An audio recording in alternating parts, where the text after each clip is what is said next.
Chapter 1952. Hearing Hua Yi's words, Qin Feiyang and Fire Lotus looked at each other. They couldn't help but feel ashamed in their hearts. Hua Yi looked at the two of them and smiled bitterly.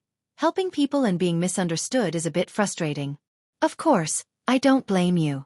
After all, in this world, there are too many people who try to deceive each other. It's understandable. Qin Feiyang felt even more embarrassed. He cupped his fists and said, "Thank you for your understanding, Brother Hua." Hua Yi waved his hand and said, "Let's not talk about this. How about this? These 100 million divine crystals can be considered as a loan from you. Write an IOU and return it to me in full." "Okay."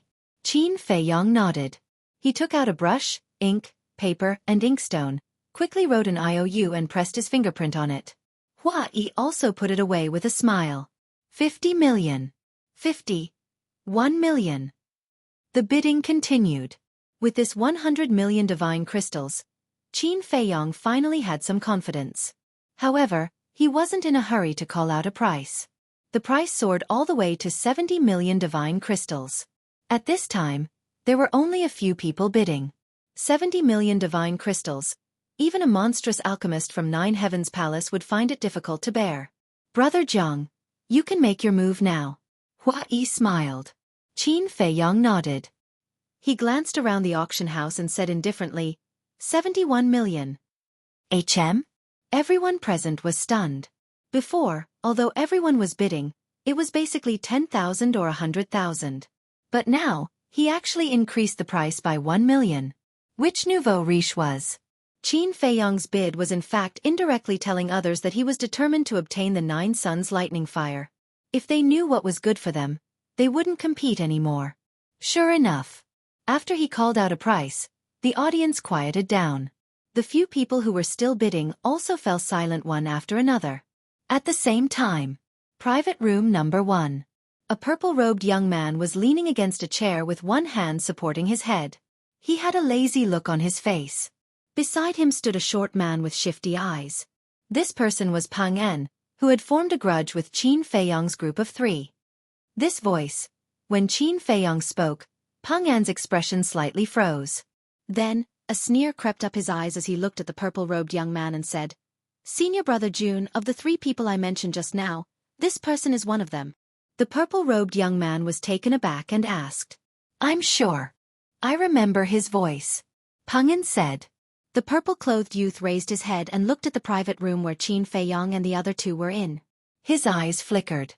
Although he could see the outside, he couldn't see the situation inside the rooms from the outside. Therefore, the purple robe didn't really see Feiyang's group. The woman in white asked loudly, "Private room 9 bids 71 million divine crystals. Is there anyone else who wants to raise the price?" There was dead to 71,010,000. Suddenly, at June his 72 million. Qin Feiyang smiled faintly and directly raised the price by 1 million. Hearing this, the man glared angrily at Qin Feiyang's room and fell silent. 72 million. Is there anyone else? The white-robed woman standing on the high platform looked around and asked again. Time passed by. Just as the white-robed woman was about to announce the result, the purple-robed young man in the first room smiled faintly and said, "Pang En, play with them." Okay. Pang En was overjoyed. He was waiting for this sentence. Then, without hesitation, he said, 80 million. What? 80 million? He just raised the price by 8 million. It's obvious that he's going against the people in the 9th room. It seems that there's going to be a good show. As soon as Pang En's voice fell, the auction house became noisy. But Qin Feiyang's group of 3 couldn't help but frown. Hua Yi smiled and said, "Brother Zhang, did you hear that? It's Pang En's voice." Qin Feiyang nodded. Pang En is just an ordinary disciple. He doesn't have the financial resources at all. I think someone must be helping him. That person should be Feng Zijuan. Hua Yi said. Feng Zijuan. Qin Feiyang raised his eyebrows and looked at the first room, saying, "Is Feng Zijuan also an alchemist?" "He's not." Hua Yi shook his head. If he's not an alchemist, why did he interfere? Fire Lotus was very angry. It's obvious that they want to take revenge on me. Hua Yi shook his head and sighed. He looked at Qin Feiyong and Hua Yi apologetically. I'm really sorry to implicate you. What are you talking about?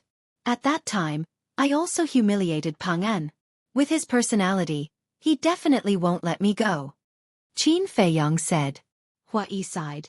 No matter what, this matter started because of me. It's okay. Qin Feiyong waved his hand. 80 million. Is there anyone else? The woman in white was full of smiles. As a businessman, what she liked to see the most was no doubt this kind of scene of dragons and tigers fighting. 80. 1 million. Qin Feiyong said. Didn't you increase by 1 million just now? Why is it 10,000 now?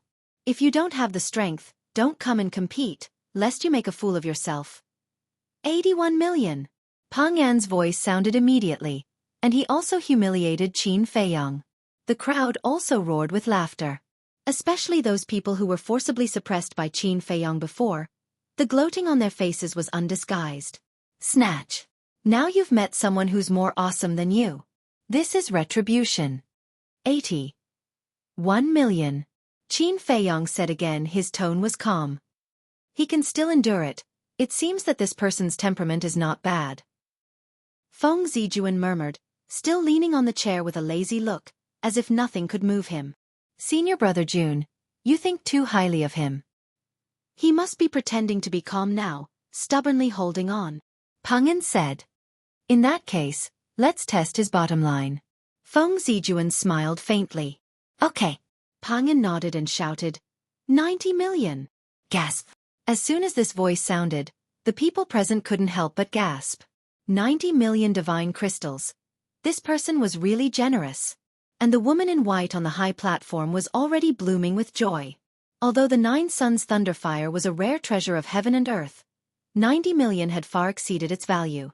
Moreover, the most important thing was that the price would exceed 100 million sooner or later if it continued to compete like this.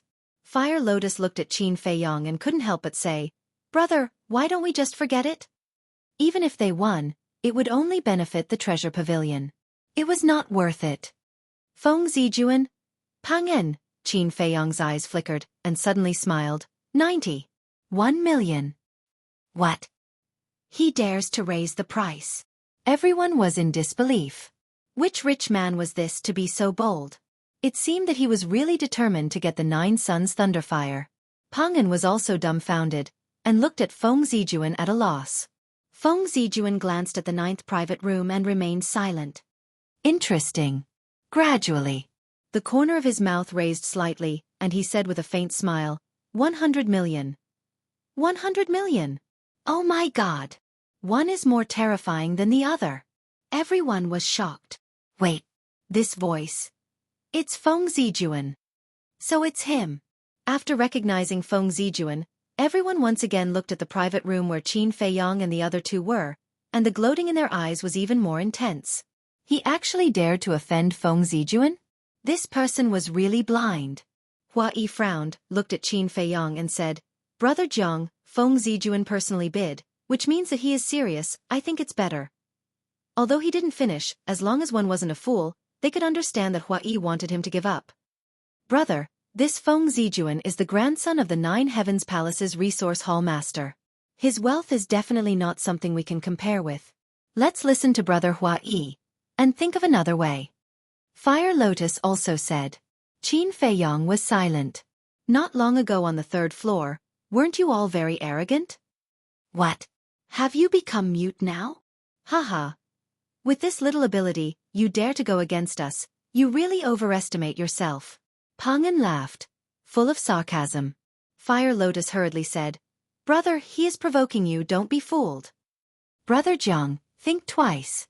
If you don't have enough divine crystals to pay, not only will you lose face, the treasure pavilion will not let you go easily. Hua Yi also had a worried look. Qin Feiyong's eyes narrowed slightly and said, 10-10-000. What? Knowing that it's Feng Zijuan, he still dares to continue bidding? Who is this guy? Everyone was shocked. Feng Zijuan was also quite surprised. He personally spoke in order to intimidate. But obviously, the other party was not frightened by him. It seemed that this person was not a simple person. Feng Zijuan smiled playfully, looked at Pang En and said, "You continue, raise the price to 200 million. 200 million? Pang En was shocked and hurriedly said, "Senior brother June, what if they suddenly don't want it?" 200 million was not a small amount. Even Feng Zijuan would not be able to take out so much. That won't happen. Even now, he's still raising the price. He definitely needs this 9 Suns Thunderfire. Since that's the case, then of course I have to make them pay a price and let them know the consequences of offending me, Feng Zijuan. Feng Zijuan said with a faint smile. Senior brother June is wise. Pang En gave a thumbs up, his face full of admiration, then puffed out his chest and raised his back, valiantly shouting, 110 million. Qin Feiyong continued, 110,000. 120 million. 121,100. 130 million. 131,100,000. At this moment, the entire auction house was dead silent. Only Qin Feiyong and Pang En's bidding continued to reverberate in the auction house. This invisible battle was getting more and more intense. One after another, astronomical figures kept appearing, making everyone numb. However, Xueqi, Fire Lotus, looking at Qin Feiyong who was crazily raising the price, was burning with anxiety. Especially Fire Lotus. She knew better than anyone how many divine crystals Qin Feiyong had, and it had far exceeded the amount she had. This was complete nonsense. But at the same time, she was very touched. Because everything Qin Feiyong did was for her. Chapter 1953. However, Qin Feiyong on the other hand, remained calm and composed, without the slightest bit of panic or nervousness. 170 million. 171 million. 180 million. 181 million. 190 million. 110,000. As he continued to bid, the sinister smile on Pang En's face became wider and wider. Increase it with all your might. There will be a time for you to cry later. 200 million. Just as Qin Feiyong finished shouting, Pang En became high-spirited and roared without hesitation, 200 million. It actually broke through the 200 million mark. These two people are really crazy. There's also the treasure pavilion. This time, they've made a huge profit. Everyone watched this scene with their mouths agape. The woman in white on the high platform had a round smile on her face. Moreover, this matter had already caused a sensation outside, and even spread to the treasure pavilion. Like an invisible storm, it spread to the various districts of the Sky Dragon City. Everyone rushed towards the treasure pavilion to watch the show. 200 million. Continue. Pang En had already completely inflated as he continued to clamor. Brother from private room number 9, you've already fought to this point. Don't admit defeat. That's right. A man lives with a breath. A tree lives with a piece of skin. You have to be strong and fight to the end. The auction house was in an uproar. Those who were watching the show naturally wished for the world to be in chaos. The more exciting it was, the more interesting it was. Xueqi and Fire Lotus did not say a word. In their opinion, Qin Feiyong had already lost his mind, and no matter how much they said, he would not listen. Well said. A man lives with a breath. A tree lives with a piece of skin. As a man, how can you retreat? Feng Zijun, let me see, how much ability do you have? Do you have the capital to be arrogant? Qin Feiyong smiled faintly and said, 300 million. Crash. As soon as these words were spoken, it immediately caused a huge uproar. 300 million. Who the hell is this person? Not only did he openly call out to Feng Zijun, he even increased the bid by 100 million. This is too terrifying. The shock in everyone's hearts could no longer be described with words. When Fire Lotus and Xueqi heard Qin Feiyong's words, they almost fainted. 300 million divine gems. This guy was really crazy. It was over. If he couldn't pay that many divine crystals later, he probably wouldn't be able to walk out of the auction house. Private room number 1. At this moment, Pang En's eyes were also wide open in anger, so much so that his eyeballs were about to pop out. What kind of concept was 300 million? An ordinary disciple like him would never see so many divine crystals in his entire life. Yet, the other party had said it so casually. Could it be that he had kicked an iron plate this time and provoked someone he shouldn't have provoked? Simultaneously, Feng Zijun also sat up straight, and the laziness on his face was swept away, replaced by a gloomy expression. His hands were tightly clenched together. Pang An came back to his senses and turned to look at Feng Zijun. When he saw Feng Zijun's expression, his eyes trembled slightly. He carefully said, "Senior brother Jun, let's just forget about it." Forget it? Didn't you hear what he said? A man lives on his last breath, and a tree lives on its skin. As a man, how can you back down? If I shrink back now, won't I become a joke in the world? He is no longer bidding for the 9 suns lightning fire. This is a naked provocation. Feng Zijun said sternly. But Pang An wanted to say something but hesitated. Provoking me, is it? Okay, I'll play with you to the end. 400 million. Feng Zijun walked to the floor-to-ceiling window, looked at Qin Feiyong's private room, and shouted aggressively. Crazy, they're all crazy. 400 million, if it's given to me, it's enough for me to live a carefree life. These two are simply prodigals. Everyone lamented and was completely numb.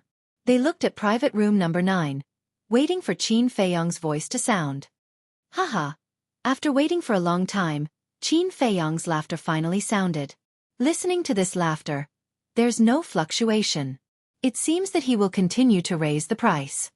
People muttered. But just as this thought crawled up in everyone's mind, Qin Feiyong's laughter sounded once again. Your Excellency is amazing, I admit defeat. What? Give up. Everyone was looking forward to it, but when they suddenly heard Qin Feiyong's words, they were all stunned. Pang An and Feng Zijun were also stunned. Didn't they want to fight to the end? Why did they give up? At the same time, Fire Lotus and Xueqi also looked at each other in dismay. What was going on? However, both of them heaved a sigh of relief. If they continued to fight, it would definitely not end well in the end, because they simply couldn't take out so many soul stones. Qin Feiyong turned his head to look at the two of them and laughed. Do you really think that I have lost my mind? Haven't you? Fire Lotus asked. Anyone with a discerning eye can see that Feng Zijun's actions are deliberately raising the price, causing us to lose a large amount of divine crystal. However, he's looking for the wrong target. If it were anyone else, in the face of such unreasonable clamor, they might really lose their mind. But I won't. So I beat him at his own game and took the initiative to clamor at him. I thought that with his arrogance and conceit, he would definitely continue to fight with me. The result was just as I expected. At the same time, it also reflected that although this person is talented, his mind and temperament are not good. Otherwise, it would be impossible for him to be so easily angered by me. Qin Feiyong smiled faintly. So it's like that. Fire Lotus and Xueqi finally understood. It turned out that they had been worrying for nothing. Haha. Aren't you very arrogant? You admit defeat just like that. Sure enough, compared to senior brother Jun, you are just a slag. No, you can't even be considered a slag. Pang An's loud laughter suddenly resounded in the auction house. A stone stirred up 1,000 ripples. The entire auction house was also in an uproar. Everyone discussed animatedly, looking at the private room Qin Feiyong was in, their eyes full of ridicule. Feng Zijun's face was also full of pride. Qin Feiyong smiled faintly and said, Feng Zijun, think about it carefully, did you really win? What do you mean by that? Everyone was stunned, their faces full of suspicion. Feng Zijun also frowned. Suddenly, his hands suddenly clenched, making cracking sounds.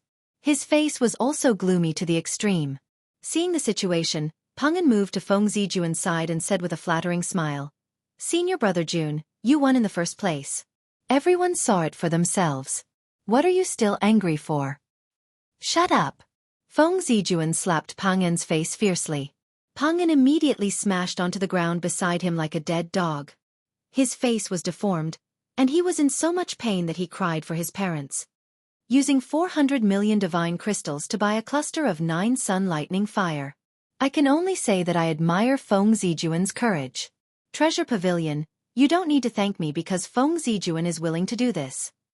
Qin Feiyong's laughter sounded out once more. The auction house set off a huge uproar once more. Yeah. On the surface, it looks like Feng Zijuan won. But thinking about it carefully, that's not the case at all. This is simply a trap to lure Feng Zijuan into it.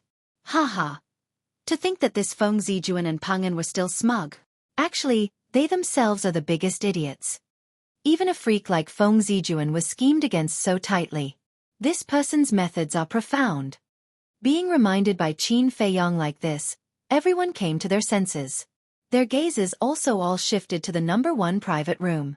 At this very moment, Feng Zijuan was mad with hatred. Although the people outside could not see him, he could see the people outside clearly. Looking at those pairs of eyes full of ridicule, he wanted to find a hole to crawl into. Originally wanted to scheme against the other party, but the result was that he was schemed against instead. The most embarrassing thing was that not only did he not notice it, he even had a smug attitude. My God! As a freak of Jiutian Palace, how could he do such a stupid thing? Now that he thought about it, he felt that he had no face left. In his heart, the resentment and hatred towards Qin Feiyong was also uncontrollable. Who are you? If you have the guts, say your name. Feng Zijuan stared at the floor-to-ceiling window of the number 9 private room and said gloomily, "We will meet again." Qin Feiyong smiled faintly. "I look forward to our next meeting." Feng Zijuan gritted his teeth and said, then turned around and left angrily. Senior brother Jun. Pang En hurriedly chased after him. It was fine if Pang En did not speak. Once he spoke, Feng Zijuan suddenly seemed to have found a vent. He turned around and kicked Pang En's lower abdomen. Ouch! Pang En flew out on the spot and smashed into the floor-to-ceiling window. It was unknown what the floor-to-ceiling window was made of, but it did not break. But tragedy befell Pang En. He spat out a mouthful of blood and slid down from the floor-to-ceiling window. He knelt on the ground, clutching his lower abdomen, and howled miserably like a pig being slaughtered. So pitiful. Hearing Pang En scream, Fire Lotus laughed happily. This is called evil people will be dealt with by evil people. Qin Feiyong smiled, got up and looked at Fire Lotus, and said, I have something to deal with. You stay here and chat with Brother Hua for a while. Fire Lotus glanced at Xueqi, and nodded to Qin Feiyong. Okay. Brother Hua, let's meet again later. Qin Feiyong said. Xueqi smiled and nodded, and a glimmer of light flashed in the depths of his eyes. Qin Feiyong turned and walked out of the private room. He looked at the corridor on both sides. Seeing that there was no one, he closed the door of the private room and disappeared in an instant. Inside the private room, Xueqi looked at Fire Lotus and smiled. Miss Fire Lotus, your big brother is a bit scary. Scary? Fire Lotus was startled. Without anyone knowing, he set a trap for Feng Zijun, and made Feng Zijun lose all his face. He even took care of Pang En while he was at it. Killing 2 birds with 1 stone. Isn't that scary? Xueqi shook his head speechlessly. Fire Lotus thought for a moment and laughed happily. Hearing you say that, it seems to be true. Don't be modest. Your big brother? No, it should be said that you siblings are not ordinary people. Xueqi laughed. Fire Lotus said, Isn't big brother Xueqi the same? Haha. Xueqi laughed heartily, picked up his teacup, and drank his tea while paying attention to the auction outside. And the auction house welcomed the next auction item. However, everyone was still talking about the matter between Qin Feiyong and Feng Zijun, and it seemed that it would be difficult to calm down in a short period of time. P.S. Old Meng has resumed updating. Everyone should also move their small hands and vote the votes in their hands. Thank you very much. Chapter 1954. At the same time that Qin Feiyong disappeared, Feng Zijuan angrily walked out of private room number 1. Pang En was still howling inside. But there was already a woman in red waiting outside. This woman was a staff member of the Treasure Pavilion. Seeing Feng Zijuan come out, the woman in red immediately went up and smiled. Young Master Feng, please pay the bill in the VIP room. Seeing the smile on the woman's face, the anger in Feng Zijuan's heart burned again. The woman's smile was actually very sincere, but in Feng Zijuan's eyes, it was like she was mocking him. Move. Feng Zijuan looked at the woman coldly and said. The woman in red paused and said patiently, Young Master Feng, you're a frequent customer of the Treasure Pavilion, so you naturally know our rules. After the auction, you have to pay the divine crystals in person before you can leave. Feng Zijuan's eyes were gloomy as he clenched his fists tightly. The woman in red lowered her head and said, "Young master, please don't make it difficult for me." Feng Zijuan took a deep breath and said, "I don't have that many divine crystals on me right now. I'll pay after I return to Empyrean Palace." This? The woman in red frowned, unable to decide. Seeing this, the anger in Feng Zijuan's heart burned again as he said angrily, "I, Feng Zijuan, am a monster of Empyrean Palace, and I'm famous in Sky Dragon City. Will I go back on my words?" "No, no, no." The woman in red quickly waved her hand and said, "The Treasure Pavilion believes in young master's character, but the amount involved this time is too large. I really don't dare to make this decision." Feng Zijuan said, "If you can't make this decision, then let Shangguan Qiu do it." "Okay. I'll get someone to call the steward." The woman in red nodded and said loudly, "Guards." A guard ran over. The woman in red said, "Take young Master Feng to VIP room number 1 and treat him well." "Okay." The guard nodded and then looked at Feng Zijuan with a smile. "Young master, this way please." Humph. Feng Zijuan snorted coldly and walked towards the 3rd floor of the Treasure Pavilion. The woman in red also quickly entered the auction house and ran up the auction stage, whispering a few words into the woman in white's ear. "Everything is within my expectations." The woman in white chuckled and said, "Help me auction it first. I'll go take a look." "Yes." The woman in red nodded. "Ladies and gentlemen, I'm sorry. I have some matters to attend to. However, the auction will not stop. Everyone, please continue." The woman in white looked around at the people in the auction house. She smiled and said. Then, she turned around and left quickly. "Why did you leave halfway?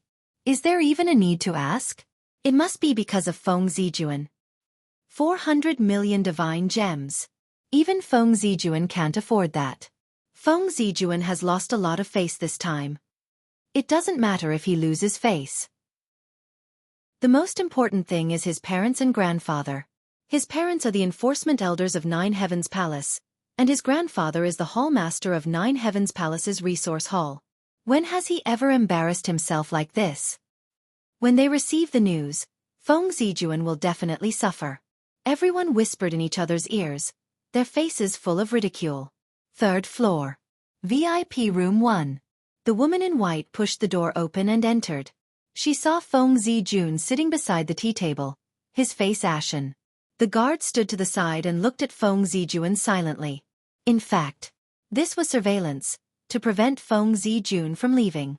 The woman in white glanced at Feng Zijuan and waved her hand. "You can leave." "Yes." The guard respectfully replied and walked out of the VIP room, closing the door behind him. "Young Master Feng, is it because my treasure pavilion is not good enough? Your face is so ugly."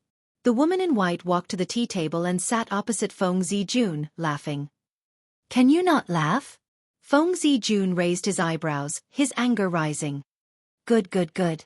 The woman in white nodded and said, "The people below have already told me. I don't have any objections, but I need an IOU. IOU? Feng Zijuan couldn't sit still anymore. He stood up and glared at the woman in white, saying, "Don't you know what kind of person I, Feng Zijuan, am? You actually want me to write an IOU? Aren't you humiliating me?" "Young Master Feng, please calm down. This is the rule of the Treasure Pavilion. I am just doing my job. I hope young master can understand." The woman in white smiled apologetically. "No room for negotiation?" Feng Zijuan raised his eyebrows. "Young Master Feng, don't make it difficult for me. You know the rules of my Treasure Pavilion. If it was someone else, I'm afraid they wouldn't be able to step out of the Treasure Pavilion today. And now, I just want young master to leave an IOU. This is already giving young master a lot of face." The woman in white smiled. Feng Zijuan's face was gloomy. The woman in white said, "If young master is not willing to leave an IOU, then I will have to personally go to the Ninth Heaven Palace and ask for it from Elder Feng." The Elder Feng that the woman spoke of was Feng Zijuan's grandfather. "You?" Feng Zijuan was furious. The woman in white smiled. "Young master, I have already given you face. Don't push your luck. You win." Feng Zijuan glared at the woman in white and returned to his seat, saying, "Prepare the brush and ink." The woman in white smiled and personally walked to the desk, took the brush, ink, and paper, and placed them in front of Feng Zijun. Feng Zijun grabbed the brush and was about to write. Suddenly, an 8-foot-tall, burly man in black appeared out of thin air in the VIP room. On the chest of the burly man, there was also a flame tattoo. Seeing this person, Feng Zijun was overjoyed. He immediately put down the brush in his hand and stood up. Uncle Yong. The burly man waved his hand, looked at the woman in white and smiled. Shangguan Qiu, long time no see. Yes, long time no see. Shangguan Qiu stood up and smiled. After exchanging some pleasantries, the burly man said, Old master has already heard about the 9 Suns Thunderfire, so he specially asked me to come and deal with it. I wonder how much the 9 Suns Thunderfire was auctioned off? Shangguan Qiu glanced at Feng Zijun and said with a smile, Elder Feng, I didn't expect you to come here personally. It seems that you really love your grandson. The price of the 9 Suns Thunderfire is 400 million divine gems. 400 million. The burly man was stunned. He turned to look at Feng Zijun and shook his head. You are really messing around. Feng Zijun lowered his head, his face full of regret. Sigh. The burly man sighed, took out a golden card from his chest, and handed it to Shangguan Qiu, smiling. Take it. Okay. Shangguan Qiu nodded, took the card and said, Come in. The door was pushed open, and the guard who had left before ran in again. Shangguan Qiu smiled. Take this card to the account room and deduct 400 million divine gems. Yes. The guard took the card, turned around, and left quickly. After the guard left the VIP room, the burly man withdrew his gaze, turned to Shangguan Qiu, and said, Can I have a private chat with Feng Zijun? Shangguan Qiu was surprised, and then he smiled. Of course, you can have a chat. I will ask someone to send the card over later. Then he turned around and walked out. Wait. Where is the 9 Suns Thunderfire? Feng Zijun shouted. Look at my memory, I almost forgot. Shangguan Qiu patted his head, and then waved his hand. The 9 Suns Thunderfire appeared out of nowhere, flew to Feng Zijun, and then left. The burly man immediately went forward, closed the door, and then walked to Feng Zijun. Looking at the 9 Suns Thunderfire, he said helplessly, 400 million divine gems for such a thing, young master. Uncle Yong doesn't want to criticize you, but you are really a spendthrift. Feng Zijun lowered his head and said guiltily, Uncle Yong, can you stop? Okay, I will stop. But you don't have to worry, someone will pay for the 9 Suns Thunderfire for us. The burly man smiled. What do you mean? Feng Zijun was surprised. This time, I came to give you the divine gems to help you out, and also to help you get back at them. The burly man said, a cold light flashing in his eyes. Feng Zijun's eyes lit up, and he asked, What do you mean? Those who dare to go against us never have a good ending, and this time is no exception. The burly man sneered. Then what are you going to do? Feng Zijun asked. Kill him. The burly man said. Is this Grandpa's order? Feng Zijun asked. Yes. The burly man nodded and asked, Do you know that person's identity? I don't know. However, since he dares to clamor with me, I think his identity should not be simple. Feng Zijun said. What does he look like? The burly man said. Feng Zijun asked, I don't know either, but Pangan knows. Okay. Go and call Pangan up, I want to know more. The burly man said. Okay. Feng Zijun nodded and was about to put away the 9 Suns Thunderfire. But at this moment, the 9 Suns Thunderfire disappeared without a trace. Feng Zijun and the burly man's faces were suddenly filled with surprise. Immediately after, their spiritual force surged out in all directions, but they couldn't find anything in this small VIP room. Outrageous. This is really outrageous. Who dares to cause trouble under my nose? Who is it? Get out here. The burly man roared like thunder. In an instant, everyone in the treasure pavilion was alarmed. Private room number 9. With a happy smile, Qin Feiyong strode into the private room and closed the door. Hua Yi looked suspiciously at Qin Feiyong and asked, Brother Zhang, did you encounter some good news? Brother Hua knows very well. Why ask again? Qin Feiyong smiled and walked to the side of Fire Lotus, sitting on the chair with a satisfied expression. As expected. Hua Yi shook his head and laughed. However, this kind of playboy had to be taught a good lesson. Qin Feiyang drank a mouthful of tea, turned to look at Xueqi and said, Brother Hua, I also heard them talking, as if they want to harm us. Everything is as expected. Xueqi sighed. Qin Feiyang asked, that person called Uncle Yong, do you know who he is? Uncle Yong? Xueqi was taken aback and asked, are you talking about the person who roared earlier? Yes. Qin Feiyang nodded. This person isn't simple. He is Grandpa Feng Zijun's last disciple, called Gu Yong. His strength has also reached the level of small success Divine Lord, and he is deeply trusted by Grandpa Feng Zijun. Even Feng Zijun's parents treat him with respect. Xueqi said. Chapter 1955. Junior Monarch God. Fire Lotus was shocked. She looked at Qin Feiyang and said, Brother, it seems like we're in big trouble this time. What can they do to us without any evidence? Qin Feiyang said with a smile. That's right. Even if they can cover the sky with one hand, they won't dare to do anything to us. Xueqi smiled. Dong. At this moment, there was a knock on the door. The three of them turned to look at the door. Qin Feiyang laughed and said, They're so fast. Fire Lotus said, Brother, why don't we leave first? Leave. Isn't that the same as confessing? Don't be nervous. Just keep quiet. I'll deal with them. Qin Feiyang patted Fire Lotus's shoulder and said, Come in. The door opened and a woman in white entered the room. It was Shangguan Qiu. Behind Shangguan Qiu, Gu Yong and Feng Zijun looked gloomy. Shangguan Qiu turned to look at the two of them and said, You two wait outside. I'll ask them first. Wait.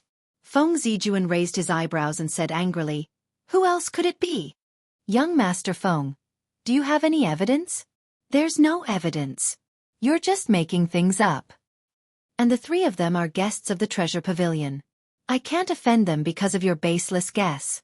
By the way, this is the Treasure Pavilion, not the Ninth Heaven Palace. You have to follow the rules of the Treasure Pavilion. Shangguan Qiu said with a touch of coldness in her eyes. You? Feng Zijun was furious. Gu Yong waved his hand and said, Okay, just do as she says. We'll wait outside. As he spoke, Gu Yong looked at Qin Feiyang and the other two with a touch of suspicion in his eyes. Shangguan Qiu entered the room and closed the door behind him. How dare they shut us out? That's too much. Feng Zijun was furious. He looked at Gu Yong and asked in a low voice, Uncle Yong, do you remember them? Not at all. Gu Yong shook his head. Feng Zijun was shocked. If even you don't know them, then aren't they even more mysterious? No. I basically know all the young people in the northern region who have some status, but I have no impression of these three people. This can only mean one thing. Gu Yong smiled. What? Feng Zijun asked. Gu Yong said, They are not mysterious. They are just newborn calves who are not afraid of tigers. Feng Zijun was stunned and said, You're saying that they are just three inconspicuous minor characters? That's right. Gu Yong nodded. Bastard, how dare you be so arrogant when you have no background? Feng Zijun suddenly grinned. Inside the private room, Shangguan Qiu looked at Qin Feiyang and the other two and bowed with a smile. Shangguan Qiu, the steward of the Treasure Pavilion, greets young masters and young mistress. Qin Feiyang suddenly smiled and said, So it's the manager of the Treasure Pavilion. I don't dare to call you Lord. Young master, please call me by my name. Shangguan Qiu waved his hand. Then I won't stand on ceremony. Qin Feiyang smiled and said, May I know why the steward has come in person? Shangguan Qiu said, I can't say that I'm advising you. I just want to ask you a few questions. Questions? Qin Feiyang was stunned and said with a smile, Please go ahead. I will tell you everything I know. May I ask if the three of you have left before? Shangguan Qiu asked. No.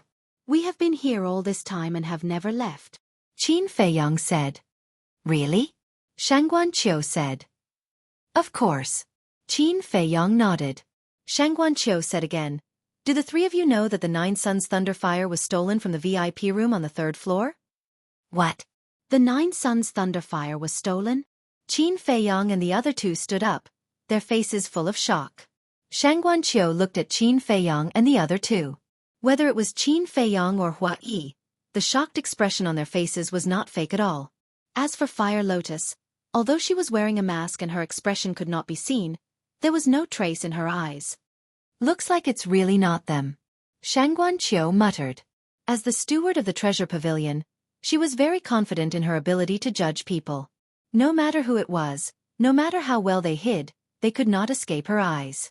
But if it was not these three, who could it be? Who had the guts to steal from the treasure pavilion? Bang! At this moment, the door was kicked open, and Feng Zijun walked in angrily. Shangguan Qiu frowned and looked at Feng Zijun, saying, "What do you want to do?" Feng Zijun said, "Shangguan Qiu, let me tell you, you won't get anything out of them." Shangguan Qiu said, "Then what do you think we should do?" Feng Zijun glanced at Qin Feiyang and the other two and sneered, "There is only one way to deal with such fanatics, torture them." "How dare you?" Shangguan Qiu said angrily. "Shangguan Qiu, I know you have seen countless people and are very confident in your judgment. But in this world, there are many people who are good at pretending. There will be times when you are wrong." Gu Yong closed the door and looked at Shangguan Qiu with a smile. "I say, what do you mean?" "Revenge." Qin Feiyang raised his eyebrows and looked at Feng Zijun and Shangguan Qiu. "Who are we? Who are you? Is there a need to take revenge on you for such a small matter? We are just talking about the facts." Gu Yong laughed, his eyes full of disdain. If Qin Feiyang hadn't personally heard the two of them discussing in private, he would have really believed this person's nonsense. "You said we are talking about the facts, right? Well, let's talk about the facts now. You are so sure that we stole the Nine Suns Thunderfire. May I ask, where is your evidence?" Qin Feiyang said. Feng Zijun shouted, "You were the only one who fought with me for the Nine Suns Thunderfire in the auction house. Who else could it be? Is that how you judge? How ridiculous. I was not the only one who wanted it at the auction house. There were many others who were also fighting for the Nine Suns Thunderfire. Based on what you said, aren't they all suspects?" Qin Feiyang sneered. Feng Zijun said angrily, "They did fight, but you fought fiercely, didn't you? The one who fought fiercely is the one who stole the Nine Suns Thunderfire? What kind of logic is that? You must be stupid," Qin Feiyang said with amusement. "You?" Feng Zijun glared at him. Forget it, forget it. I can't be bothered to argue with an idiot who is stupid." Qin Feiyang smiled disdainfully and looked at Gu Yong. "Sir, you must be stupid, right? Let's talk. Where was the Nine Suns Thunderfire when it was stolen? And where were you?" Feng Zijun was about to explode with anger. "You can't be bothered to argue? Who is the one arguing with whom now?" Gu Yong also frowned and said, "VIP room 1. I'm right next to you." "That's right," Qin Feiyang said with a smile. "What's right?" Gu Yong was suspicious. Shangguan Qiu also looked at Qin Feiyang suspiciously. Qin Feiyang looked at Shangguan Qiu and asked, "Manager, what's Gu Yong's cultivation level?" "Lower tier god of war," Shangguan Qiu said honestly. "So powerful?" Qin Feiyang looked at Gu Yong in shock. Gu Yong looked proud. Qin Feiyang sneered in his heart. He continued to look at Shangguan Qiu and asked, "Manager, what's our cultivation level?" Shangguan Qiu looked at Qin Feiyang and the other two and said, "You and this lady are both lower-tier gods of war, and this young master is a higher-tier god of war." "That's right. 2 lower-tier gods of war and 1 higher-tier god of war. Can we steal the Nine Suns lightning fire in front of a lower-tier divine emperor?" Qin Feiyang said. "That's right." Shangguan Qiu mumbled. The difference in cultivation level was too big. Even if the three of them had incredible abilities, they couldn't steal the Nine Suns lightning fire in front of Gu Yong without anyone noticing. Gu Yong frowned and looked at Qin Feiyang. He had an ominous feeling.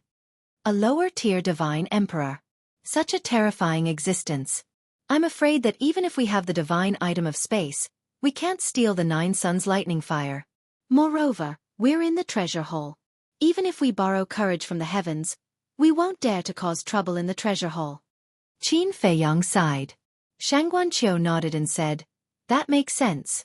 In your opinion, what's the trick behind this?" Qin Feiyang glanced at Gu Yong and Feng Zijun. He pondered for a while and asked, "Manager, Do you really want me to say it? Just say it. Shangguan Qiu said. Qin Feiyang said, Okay, let me ask first. When the 9 Suns lightning fire was stolen, was the manager in the VIP room? I wasn't. Shangguan Qiu shook his head. Why not? Qin Feiyang was puzzled. Shangguan Qiu said, Because Gu Yong said that he wanted to talk to Feng Zijuan in private, so I left. I see. Qin Feiyang suddenly understood and said with a smile, Then I understand.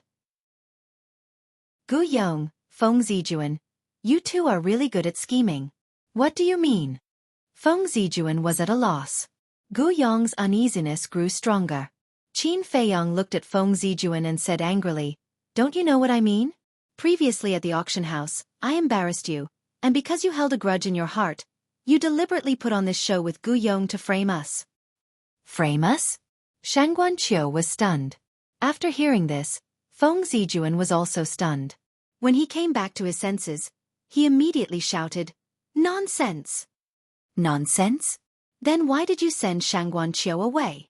Qin Feiyang sneered. Send me away? Shangguan Qiu frowned.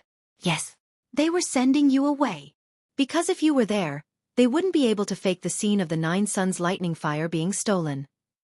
In fact, they faked the theft of the 9 Suns lightning fire to take revenge on me.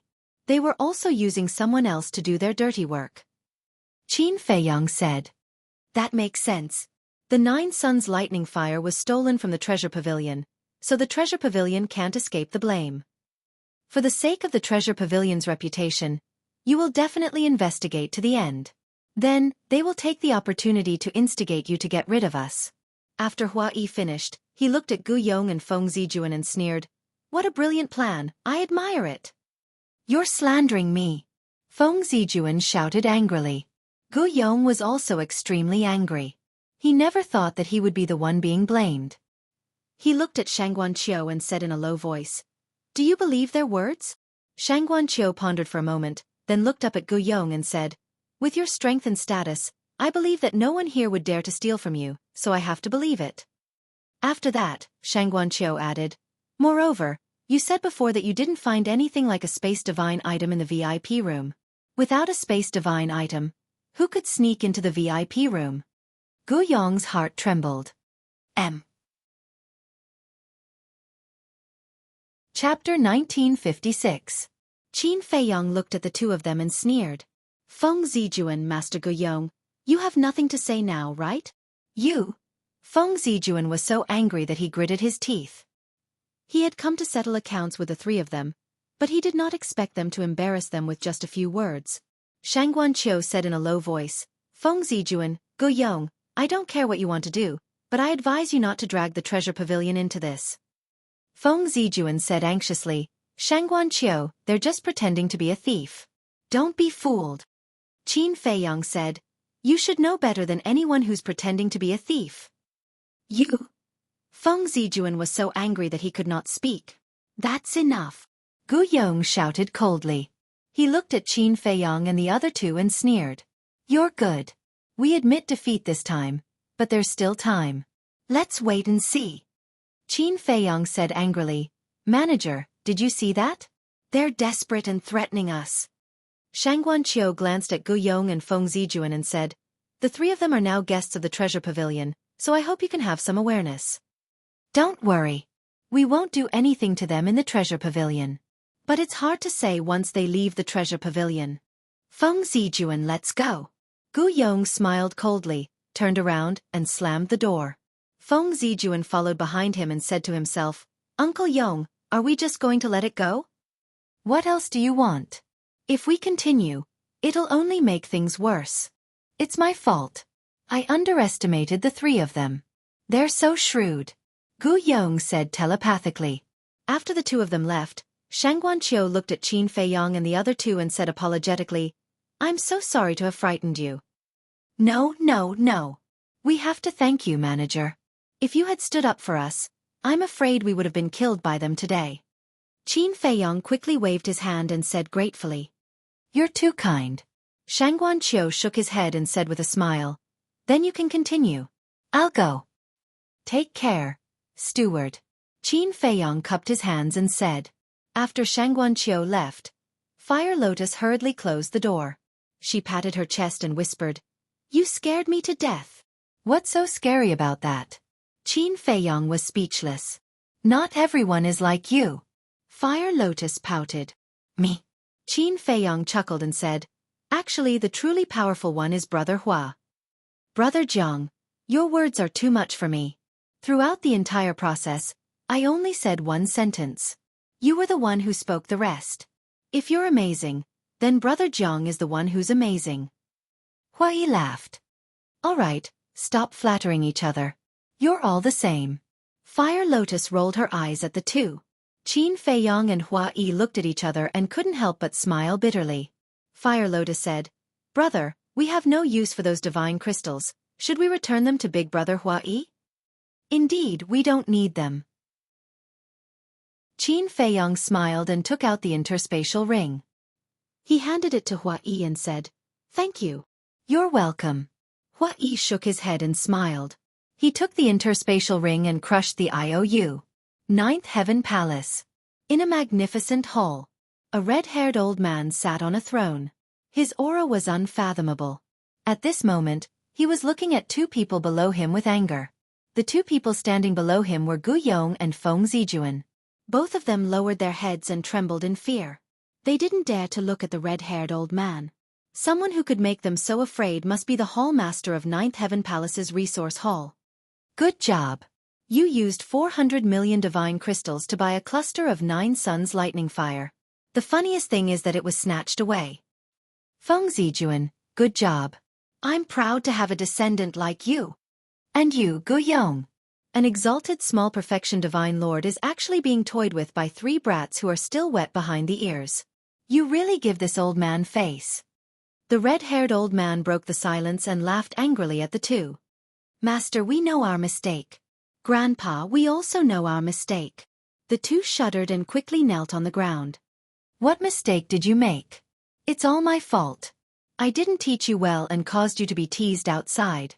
You've embarrassed yourselves." "That's right. It's all my fault. I'm ashamed."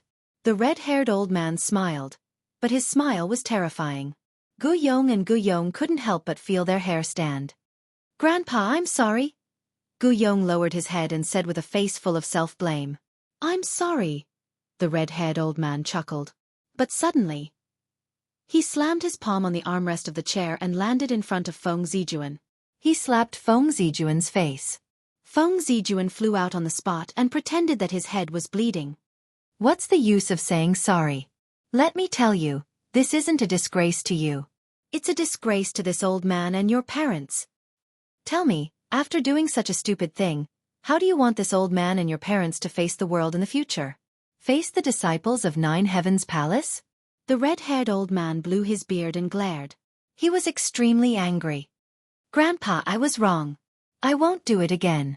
Please forgive me this time."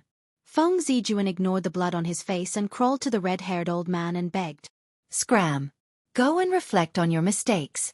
Without this old man's orders, you're not allowed to take half a step out of the cultivation room." The red-haired old man shouted, "Yes, yes, yes." Feng Zijuan nodded and ran out. Only Gu Yong was left. Gu Yong was also extremely nervous. His forehead was sweating. The red-haired old man looked at Gu Yong and didn't say anything for a long time. "Get up." After some time, the red-haired old man turned and walked to the throne.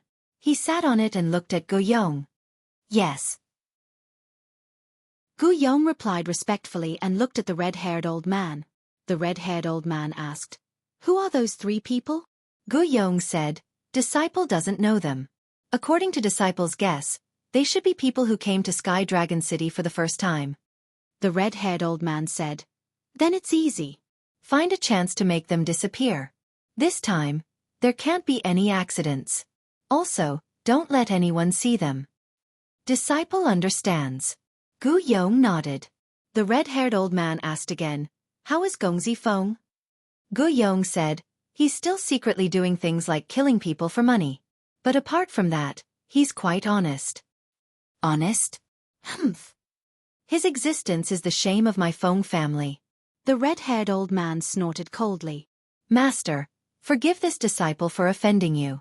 Actually, compared to Feng Zijuan, Gong Zifeng's character and personality are much better. Gu Yong said. Of course this old man knows. But there's no other way. He can only blame himself for being an illegitimate child. My Feng family can't afford to lose face like this. The red-haired old man said. Sigh. Gu Yong couldn't help but sigh. The red-haired old man said, in short, his identity as an illegitimate child can't be revealed. Especially his mother's identity. No one can know about it. Yes. Gu Yong nodded. Go. The red-haired old man waved his hand. This disciple will take his leave. Gu Yong bowed respectfully and turned around to leave. Also in Nine Heaven Palace, in a training room. A purple-clothed youth stood in the training room with a shocked expression. This person was Gong Zifeng. In the air in front of Gong Zifeng, there were two figures. They were the two perfect war god-level strong men. A moment later, Gong Zifeng finally regained his senses. Looking at the two men, he asked, Are you sure? Of course. This matter has already spread throughout Sky Dragon City. The two men nodded. Haha, Gong Zifeng raised his head and laughed. I really didn't expect, my big brother to make such a big mistake. This is great. Yes. Feng Zijuan made such a big mistake. Your grandfather Feng Yuan won't let him off easily this time. The two men said. Sigh. Hearing this, Gong Zifeng let out a long sigh. Gongzi, why are you sighing? The two men didn't understand. Although Feng Zijuan made a mistake and embarrassed the Feng family, he is different from me. If it were me this time, I would definitely be dead. But Feng Zijuan, that old bastard at most, he would be scolded a few times and face the wall for a few days. Gong Zifeng shook his head. Gongzi. The two men looked at Gong Zifeng with pity in their eyes. All right, you don't have to look at me with such pitiful eyes. I still believe that gold will shine sooner or later. Gong Zifeng smiled. Yes. The two men nodded. Gong Zifeng asked, Have you seen the person who tricked Feng Zijuan? No. They were in the private room and didn't see each other. Maybe only Shangguan Qiu saw them. The two men said. Gong Zifeng pondered for a while and said, Find a chance to meet them. Meet them for what? The two men were suspicious. Gong Zifeng smiled and said, Haven't you heard of this saying? The enemy of my enemy is my friend. I see. But won't it be a little abrupt for us to suddenly meet them? The two men frowned. Find a reason, then it won't be abrupt. Gong Zifeng said. What reason? The two men asked. I know that old bastard's character. This time, he has embarrassed Feng Zijuan in public. He will definitely not let it go. Gong Zifeng sneered. One of the men said, Gongzi, do you mean that Feng Zijuan will find a chance to get rid of them? That's right. Go immediately, don't miss the opportunity, and be friendly. Gong Zifeng reminded. We are now in the alley near the treasure pavilion. We won't miss it. The two men laughed. Very good.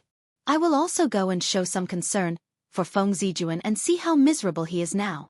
Gong Zifeng smiled mockingly, turned off the image crystal, got up, and strode out of the cultivation room. Private room number 9. Qin Feiyang and Xueqi were drinking tea and chatting while paying attention to the auction outside. They were like two old friends who hadn't seen each other for many years, chatting happily. Brother Jiang, I don't think there are any good things left. Why don't we change places and have a few more drinks? Xueqi suggested. I have the same idea, but I want to wait a little longer. Qin Feiyang smiled. They had the 9 Suns Thunderfire and the Ghost Flower. They only lacked the Ghost Wood and the Death Fruit. If there was an auction later, wouldn't they miss it? Xueqi nodded and smiled. Chapter 1957. Dong Dong. Just as Qin Feiyang and Xueqi finished their conversation, another series of knocks came from the door. Qin Feiyang and the other two looked at each other, a trace of suspicion creeping into their eyes. Could it be Feng Zijuan again? Come in. Qin Feiyang's eyes flashed slightly as he smiled faintly. 2 brawny men pushed the door open and entered. Qin Feiyang was stunned. How could it be these two? Xueqi transmitted his voice. Brother Jiang knows them? These two are young noble Feng's subordinates. Qin Feiyong thought to himself. The two brawny men entered the room and closed the door. Looking at the three, they bowed. Greetings, young noble and young Mississippi, Qin Feiyong asked suspiciously. You two are? Although he knew these two, they did not know him, because at that time, he was using Wang Dachuan's identity. One of the brawny men said, I am Mo Shan, this is my younger brother, Mo Yun. We are young noble Feng subordinates. Young noble Feng subordinates? Qin Feiyong pretended to be surprised and looked at the two, asking, You two are brothers? Yes. The two nodded. Qin Feiyong sized up the two of them. He suddenly frowned and said, Are you two here to help Feng Zijuan fight against injustice? No. The two quickly waved their hands. Don't play with me. Who in Sky Dragon City doesn't know that young noble Feng is Feng Zijuan's younger brother? Qin Feiyong snorted coldly. Young noble misunderstood. The two hurriedly said, looking anxious. Misunderstood? Then why don't you tell me why you're here? Qin Feiyong said. Mo Shan said, We are here to remind the three of you that Feng Yuan might harm the three of you. Please be careful. Who is Feng Yuan? Qin Feiyong was suspicious. Mo Shan said, Feng Yuan is Feng Zijuan's grandfather. I see. Qin Feiyong nodded in realization and said suspiciously, Then I'm puzzled. Feng Yuan is Feng Zijuan's grandfather. So naturally, he is also Gongzi Feng's grandfather. As Gongzi Feng's subordinates, why did you come here to inform him? What are you playing at? It's not convenient for us to talk about the details. In short, we are not your enemies. Goodbye. As soon as Mo Shan finished speaking, he turned around and left in quick steps. After watching the two of them leave, Xueqi turned to Qin Feiyong and frowned. Strange, what is this young noble Feng trying to do? Brother Hua, you might not know this, but Gongzi Feng is actually an illegitimate son. Usually, whether it's his big brother, big sister, or his grandfather, they don't like him. Qin Feiyong said with a smile. What? He's an illegitimate child. Xueqi was stunned. Qin Feiyong looked at Huayi's expression and smiled. Even Brother Hua doesn't know. It seems this matter is a secret. How unexpected. Xueqi shook his head. Time flew by, and night fell. The auction finally ended. However, what Qin Feiyong and Mo Shan wanted did not appear. Although they were mentally prepared, the two of them were still disappointed. Let's go, Qin Feiyong said as he stood up. The three of them left the treasure pavilion. At night, Sky Dragon City was even more lively. This was especially true in those brothels, where the sounds of orioles and swallows could be heard, and people could drink and sing. At the same time as the three of them left the treasure pavilion, there was a black shadow that had been hiding in the shadows the entire time, following them. Xueqi smiled. Brother Jiang, do you know which restaurant is the most famous in Sky Dragon City? I don't know. Qin Feiyong shook his head. Jade Zither Restaurant. Xueqi said. Is it very interesting? Qin Feiyong was curious. Of course. There is a fundamental difference between the Jade Zither restaurant and other restaurants. The other restaurants are usually filled with romance and extravagance. But this Jade Zither restaurant is an elegant and quiet place. Xueqi smiled. Qin Feiyong smiled. For Brother Hua to praise it like that, it must be extraordinary. I really want to go take a look. Xueqi said, Okay, I'll lead the way. You treat. Qin Feiyong shook his head and laughed. Brother, something's wrong. Suddenly, Hualien glanced at a dark alley and said in a low voice. Qin Feiyong smiled.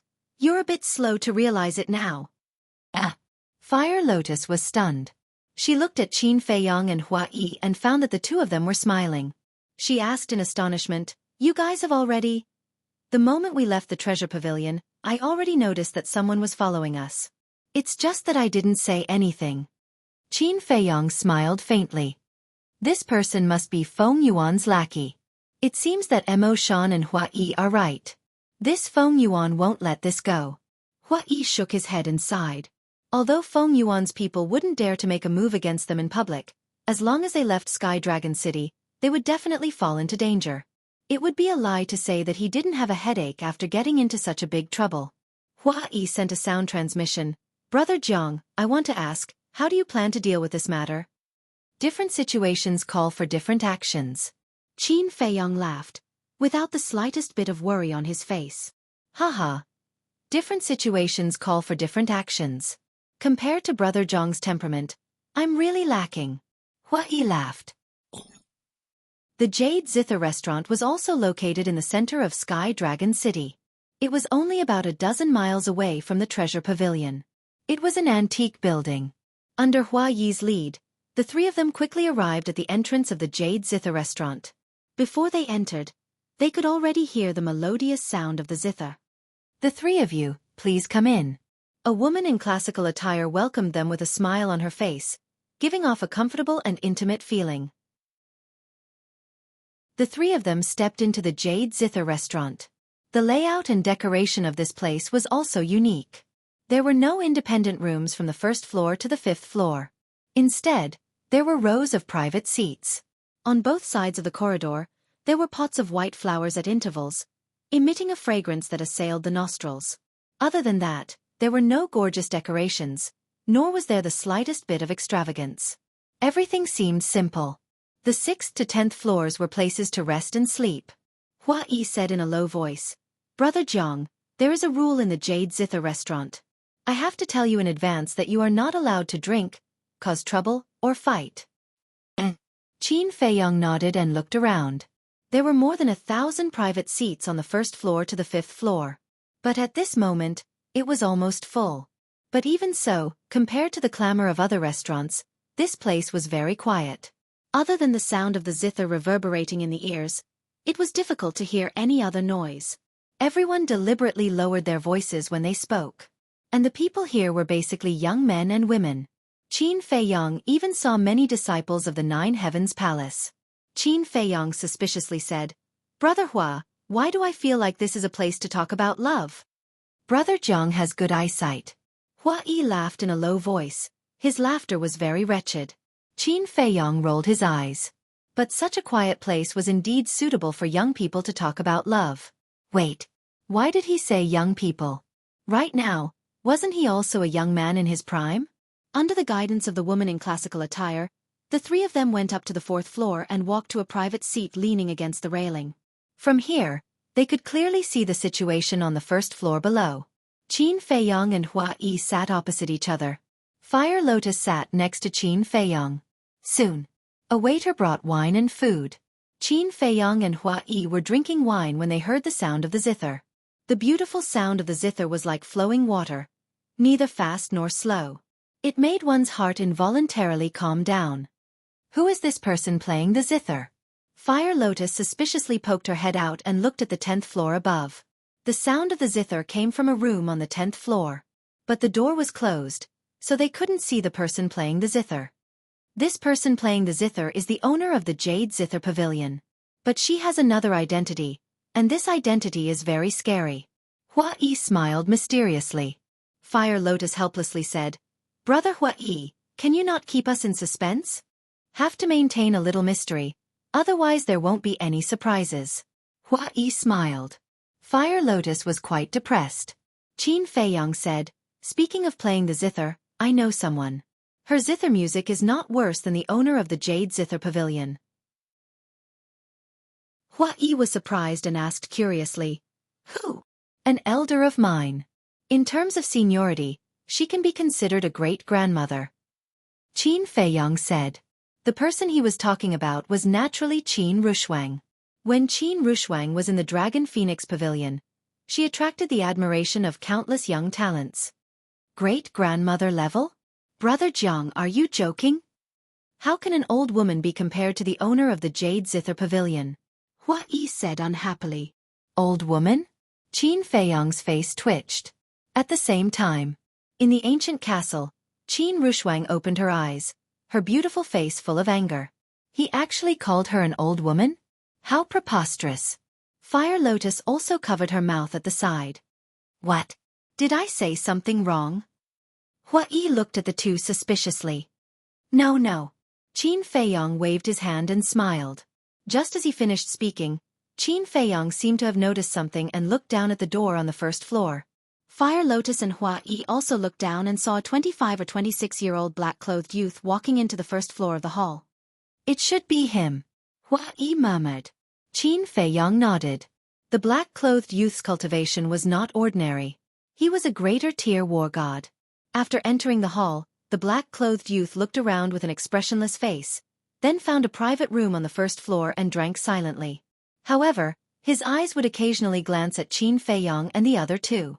Fire Lotus's eyes flashed coldly and said, "Although it's not a threat to us now, it doesn't feel good to be watched like this." "No rush."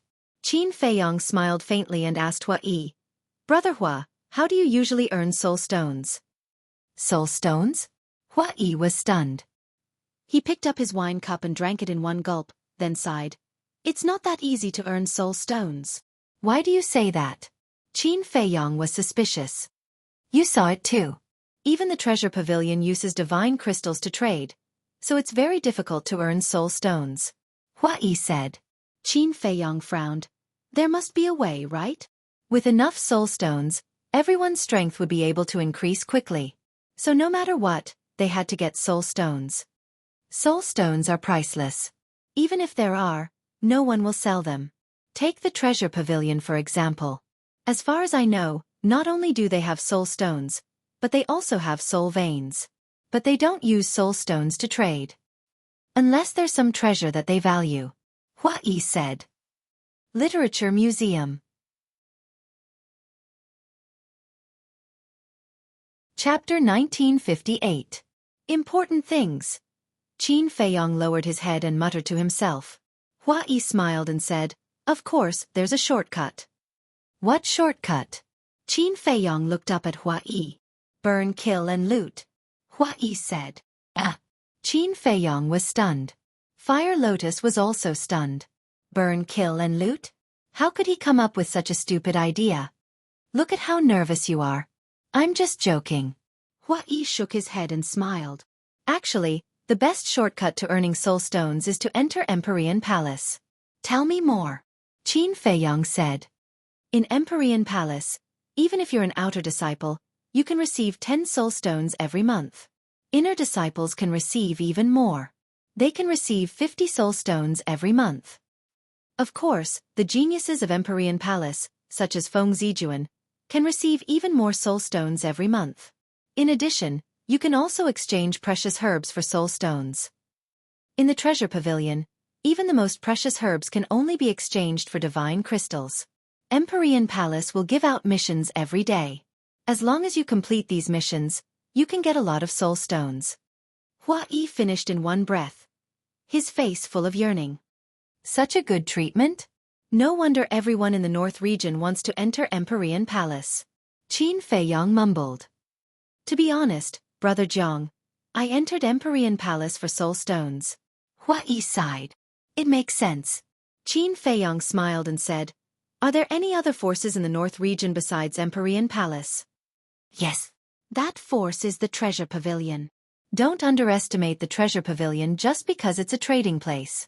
It's not only in the North region, but also in the East Tomb, West Desert, Southern Wilderness, and even the Divine Land.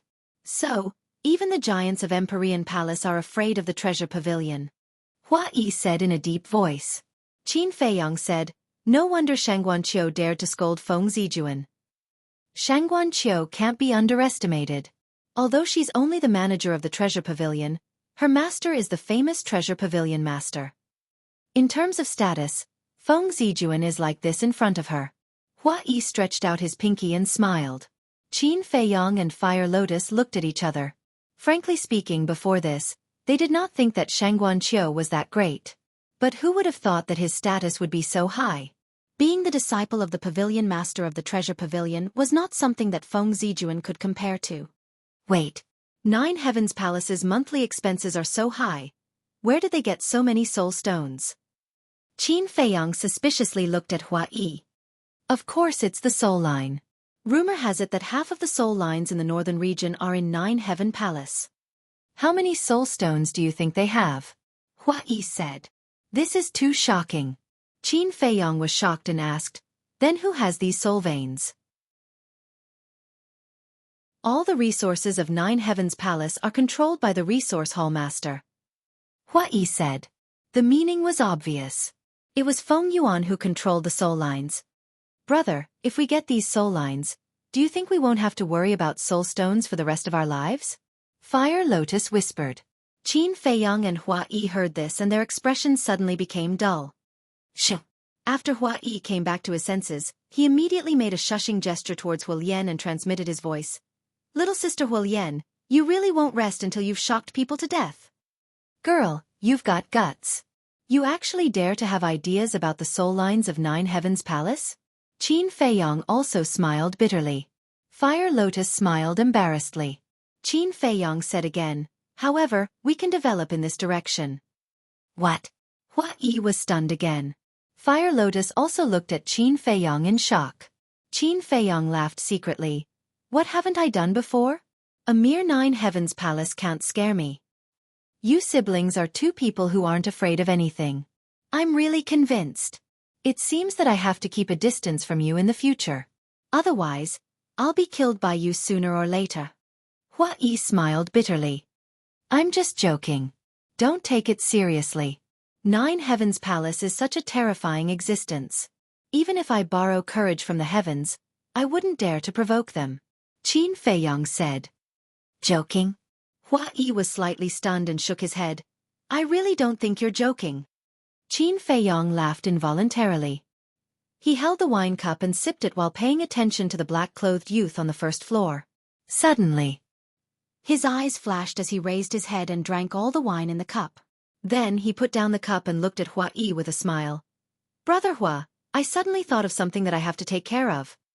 Xueqi was stunned then nodded. Do you need help? It's a small matter, there's no need.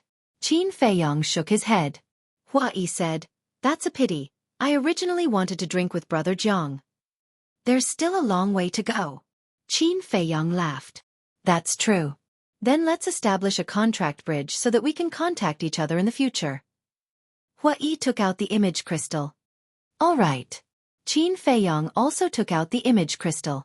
Soon, the contract bridge was completed. Qin Feiyang kept the image crystal, stood up and looked at Fire Lotus with a smile. Let's go. Brother Xueqi, goodbye. Fire Lotus stood up, gently and politely smiled at Xueqi, and then quickly left with Qin Feiyang. After Qin Feiyang and Xueqi walked out of the Jade Zither building, the black-clothed youth also put down dozens of spirit crystals and hurriedly left. Interesting. Xueqi looked at the door on the first floor, and a meaningful smile appeared on his face. On the street, Qin Feiyang walked without looking back.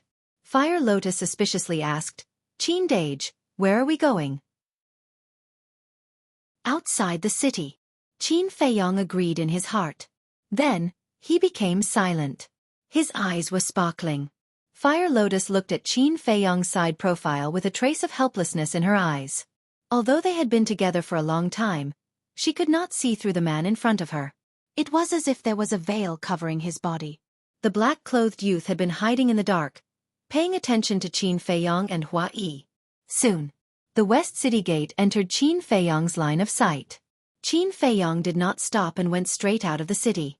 And the guards did not check the people who went out of the city. After leaving the city, Qin Feiyang glanced at the mountains in front of him, and then took Fire Lotus and sped up, passing through the plains without looking back, and disappeared into the mountains and forests. The black-clothed youth also followed all the way into the forest. However, he found that the person was actually gone. He jumped up and stood on the branch of a big tree, scanning the dense forest in front of him, and gradually frowned. Where was the person? Why was he gone?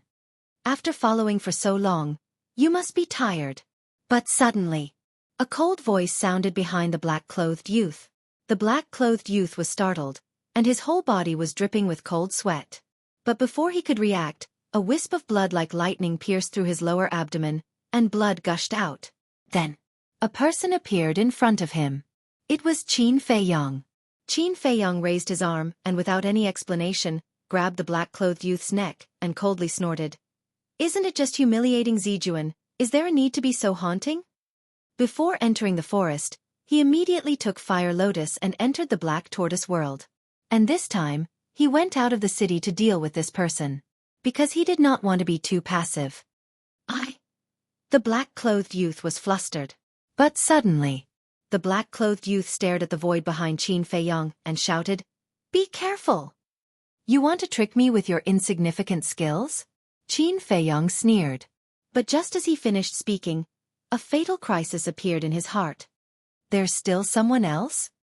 His eyes darkened, and he turned his head to look. Behind him, there were actually two black-clothed men. The two black-clothed men each held a dagger that shone with a cold light, and were stabbing towards his back. And there was no aura at all, like two ghosts. Dang! The two black-clothed men laughed, and their eyes were filled with ferocity. At such a close distance, it was expected that this person would not be able to react. However, they underestimated Qin Feiyong. Humph! Qin Feiyong coldly snorted, let go of the black-clothed youth, and smashed the two daggers with his backhand. Clang! Accompanied by two deafening noises, under the incredulous gaze of the two black-clothed men, the two daggers, in just an instant, were shattered one after another. The black-clothed youth landed on the ground, and when he saw this scene, his face was also filled with disbelief. Those two daggers, at first glance, were divine artifacts. He actually shattered divine artifacts with his bare hands? How terrifying was this person's physical body? How dare you sneak attack me, you're courting death? Qin Feiyong turned to look at the two black-clothed men. His eyes filled with a murderous aura that could not be dispersed. The one courting death is you. After the two black-clothed men calmed down, their eyes also flashed with a fierce light. Boom! Following closely, two terrifying divine auras appeared. Qin Feiyong sized up the two of them and said in surprise, "Perfect war gods? It's good that you know. If you don't want to die too miserably, then obediently let us capture you."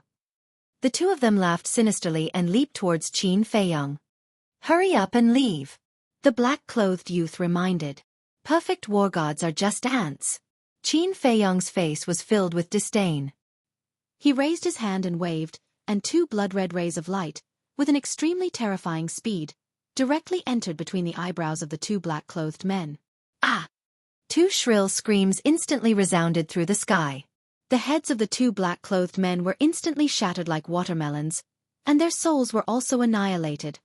The black-clothed youth was stunned. A beginner-level war god, with a wave of his hand, instantly killed two perfect war gods? Was this a dream?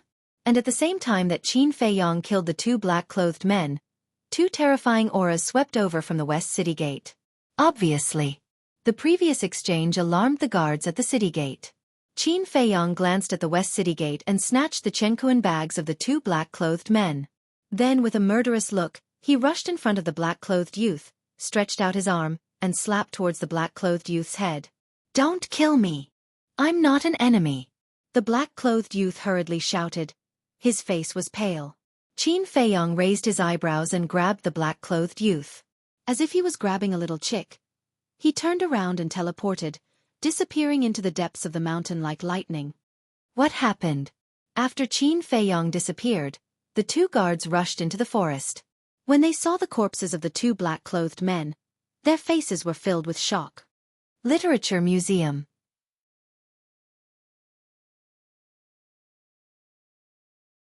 Chapter 1959. Under the night sky, the mountain seemed to be covered with a mysterious veil.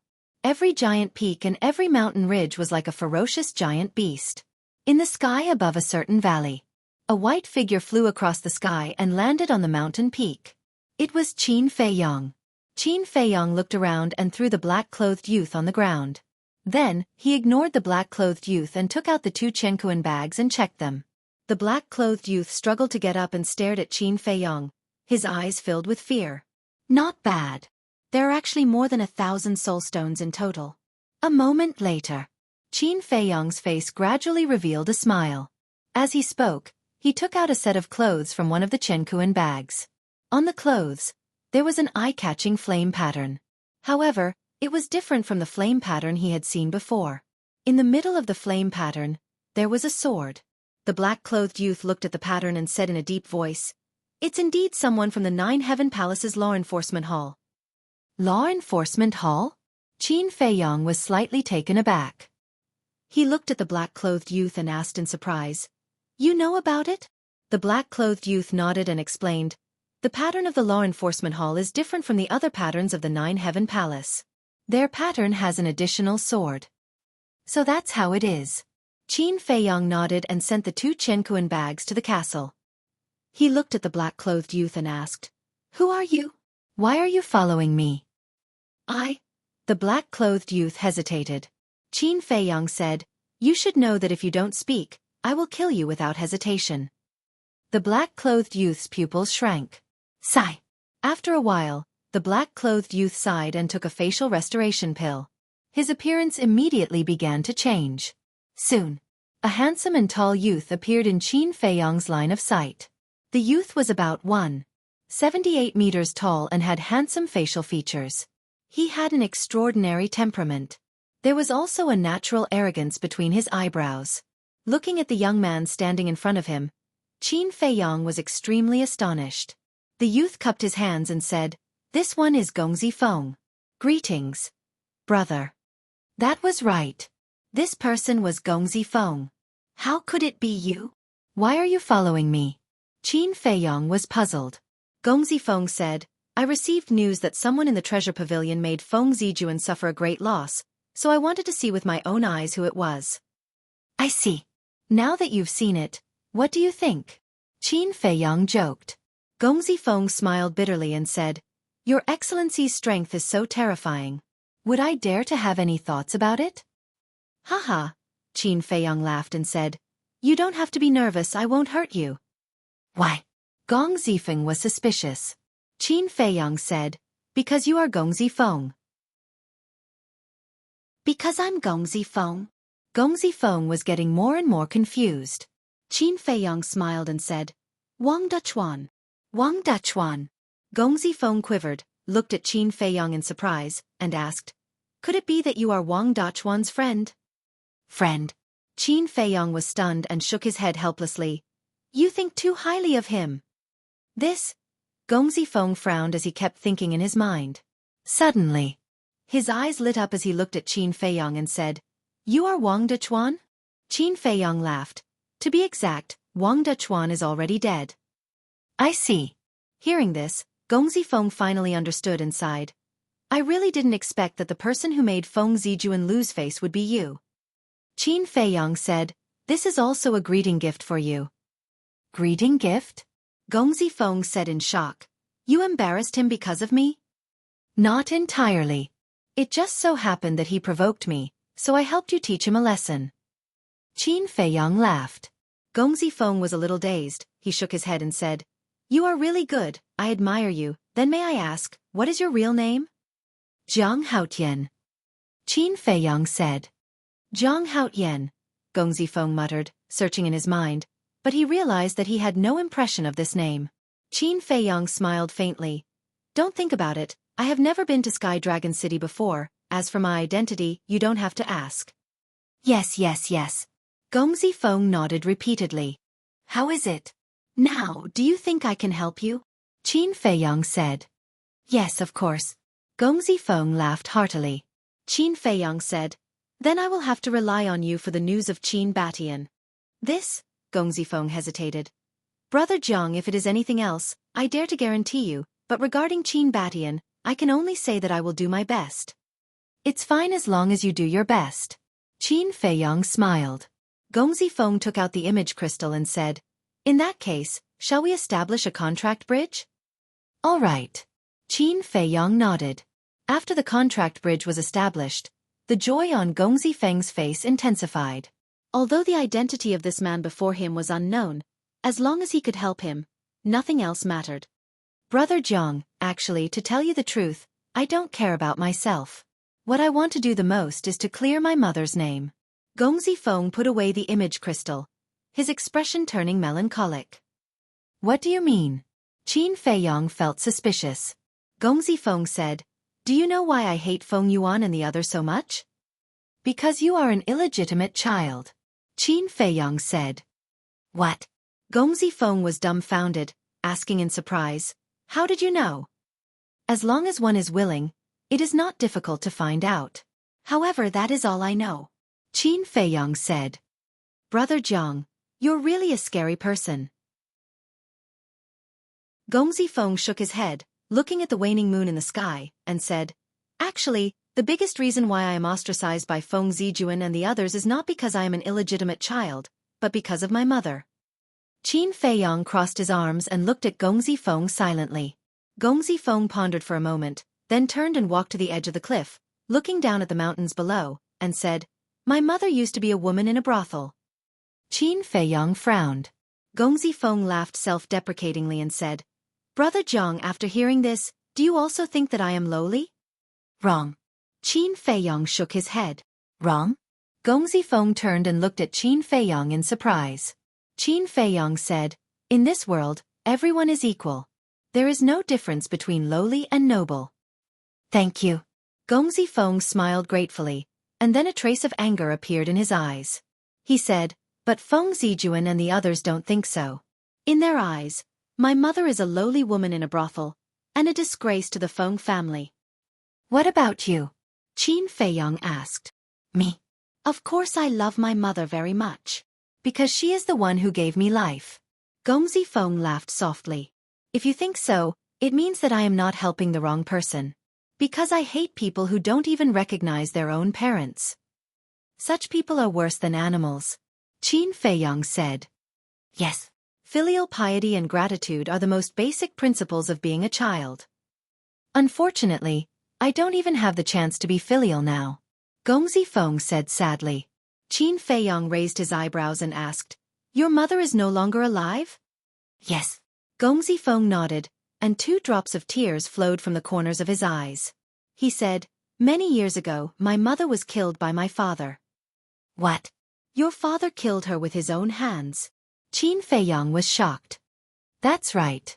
Gong Zifeng closed his eyes in pain and muttered, This memory is the pain of my life. I want to forget it, but I just can't. Every late night, my mother's despair and miserable cries would resound in my mind. Why did your father do that? Qin Feiyong asked with a frown. That was a very long time ago. When my father was young, he was a womanizer and womanizer. Once he went to drink with some of his friends, and he accidentally saw my mother. When my mother was young, she was very beautiful. My father also took a fancy to her. Since then, he went to look for my mother every day. Of course, my mother knew very well that, given my father's status, it was impossible for him to truly like her. He was merely greedy for a moment of pleasure. Even so, love grew with time, and my mother gradually fell in love with that man. Furthermore, not long after that, she gave birth to his child. That child was me. However, my mother didn't tell him. That's because my father was already married at that time.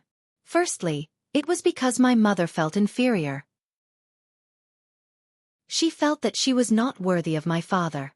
Secondly, she didn't want to make things difficult for my father. Thus, my mother left without saying a word. She went to a distant place and concealed her identity. Gong Zifeng said. She went to a distant place? Qin Feiyong was startled. Then he asked suspiciously, Your mother clearly did not want you and your father to recognize each other. If that's the case, why would such a situation occur?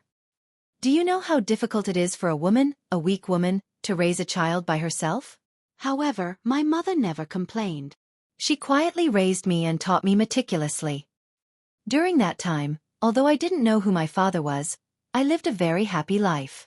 However, one day, a great calamity befell me. When Gong Zifeng said that, an overflowing evil aura soared from his body. This evil aura caused Qin Feiyong to tremble. He had never seen such a terrifying evil aura before. At that time, there was a very powerful person in the small town that we lived in. He had always wanted my mother to become his concubine. Furthermore, he said that he would treat me as his own son. However, my mother knew that it was a lie. Thus, she never agreed to it. Later on, that person flew into a rage out of humiliation. He captured me and forced my mother to submit. In desperation, my mother had no choice but to seek my father's help. When my father found out that he had a son like me, he was also very surprised. However, he still acted. He killed that person and saved me. However, right when I thought that I had a father and would finally be able to enjoy his love, My father suddenly made a move on me and my mother. Furthermore, the reason for that was that our existence was a stain on their Feng family's reputation. Gongzi Feng shouted. The evil aura he emitted grew even more terrifying. Hatred filled his eyes. Chapter 1960. Hearing this, Qin Feiyong couldn't help but clench his fists tightly. There was a saying that even a vicious tiger wouldn't eat its cubs. However, this Gongzi Feng's father not only wanted to kill his own woman, but also his own child. How ruthless must he be to be able to do something like this? Although he had yet to meet this Nine Heavens Palace's law enforcement elder, his impression of him had already been greatly reduced. Qin Feiyong asked, "Then how did you escape?" "It was my mother. My mother knelt before him and begged him in every possible way before he agreed to let me go. However, the condition was that my identity as an illegitimate child could never be revealed, nor could anyone know who my birth mother was. I was a pitiful worm with no one to rely on. Naturally, I could only agree to these conditions. After that, he brought me to Nine Heavens Palace. However, the reason he brought me to Nine Heavens Palace was not to take care of me, but to make it convenient for him to keep an eye on me. Because they were worried that I would take revenge on them," Gongzi Feng said. "Suddenly having a son like you would definitely attract criticism from outsiders." "Then, what did your father say to others?" Qin Feiyong asked. "Back then, when he brought me back to Nine Heavens Palace, there were indeed many people who asked him about my identity.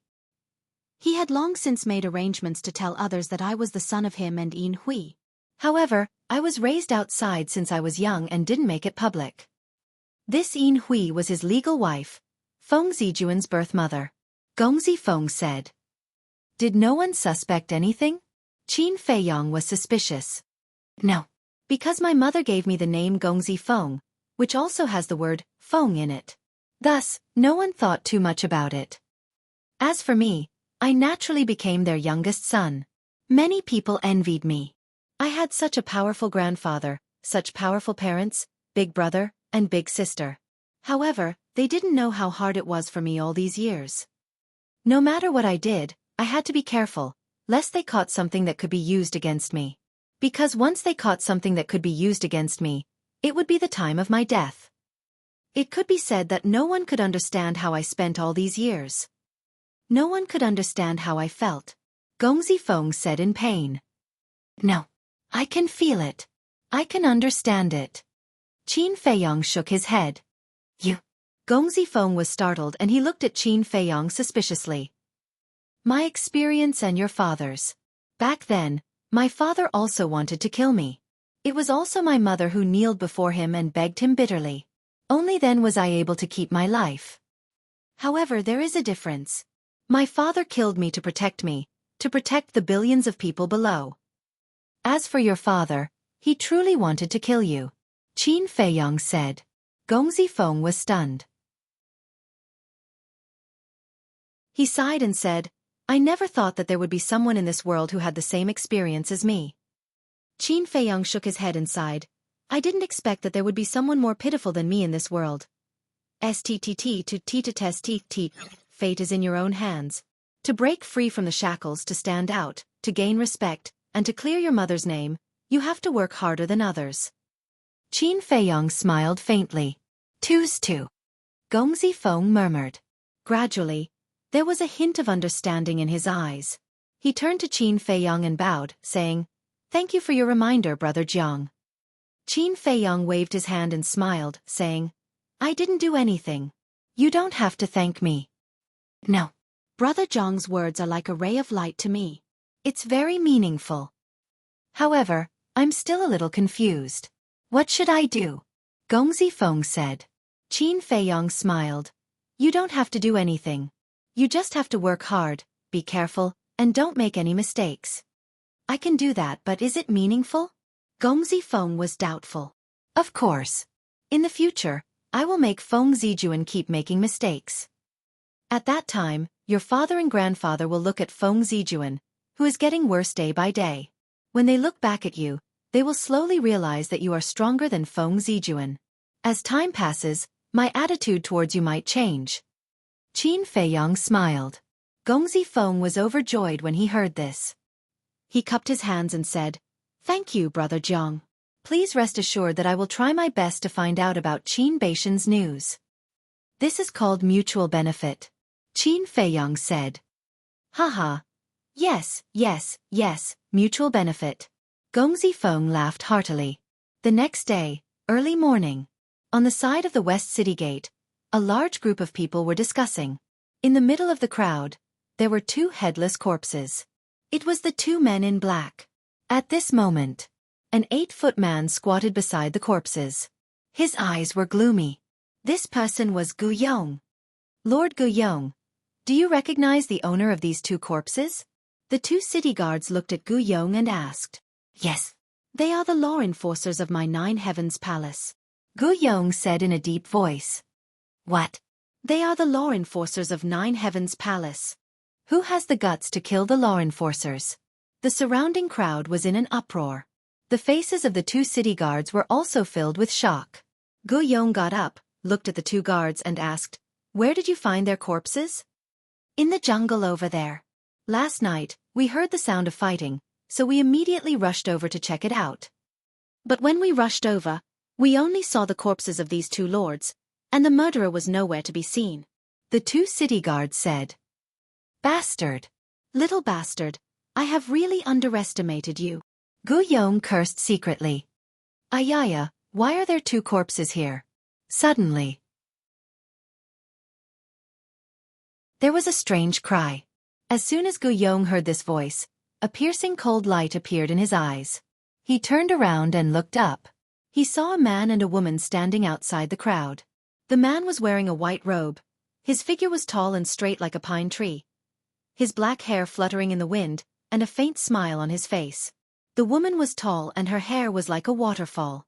Even though she was wearing a mask to cover her face, it could not hide her graceful bearing. The two of them were Qin Feiyang and Fire Lotus. Qin Feiyang and Gong Zifeng chatted for the entire night and only separated at dawn. Gong Zifeng naturally returned to 9 Heavens Palace. Qin Feiyang brought Fire Lotus back to Sky Dragon City and just happened to see this scene. Fire Lotus looked at the two corpses, then looked at Gu Yong, and said in surprise, "Brother, isn't this Lord Gu Yong?" "That's him. Lord Gu, to be able to meet him so early in the morning, we are really fated." Qin Feiyang smiled. Gu Yong looked at the two of them. His hands clenched, and his gloomy eyes were extremely frightening. Why does his voice sound so familiar? I seem to have heard it before. In the crowd, some people looked at Qin Feiyang suspiciously. Wait, he seems to be the one who fought with Feng Zijuan for the 9 Sun Lightning Fire at the auction house yesterday. Really? That's right, that's him. I was at the auction house yesterday. I saw it with my own eyes and heard it with my own ears. So he's that madman. Everyone's eyes changed. Someone who dared to make fun of Feng Zijuan was definitely not a simple person. Qin Feiyang looked at Gu Yong, then at the crowd in front of him, and said with a smile, "Everyone, can you move aside?" The crowd quickly moved aside. Qin Feiyang brought Fire Lotus and walked to Gu Yong's side with a happy face. Looking at the two corpses, he was speechless. Even their heads are gone, what a pitiful death. "Lord Gu, I heard you say that they were the enforcers of 9 Heavens Palace?" Fire Lotus turned to look at Gu Yong and asked suspiciously. "That's right." Gu Yong nodded. This murderer is really daring. He even dared to touch the people of 9 Heavens Palace. Fire Lotus said in shock. Mrs. Right. Daring to touch the people of 9 Heavens Palace, no matter who he is, no matter how strong his background is, he will die without a doubt. Gu Yong sneered. These words were naturally for Qin Feiyang and Fire Lotus to hear. It was because he knew in his heart that those two black-clothed men were definitely killed by Qin Feiyang.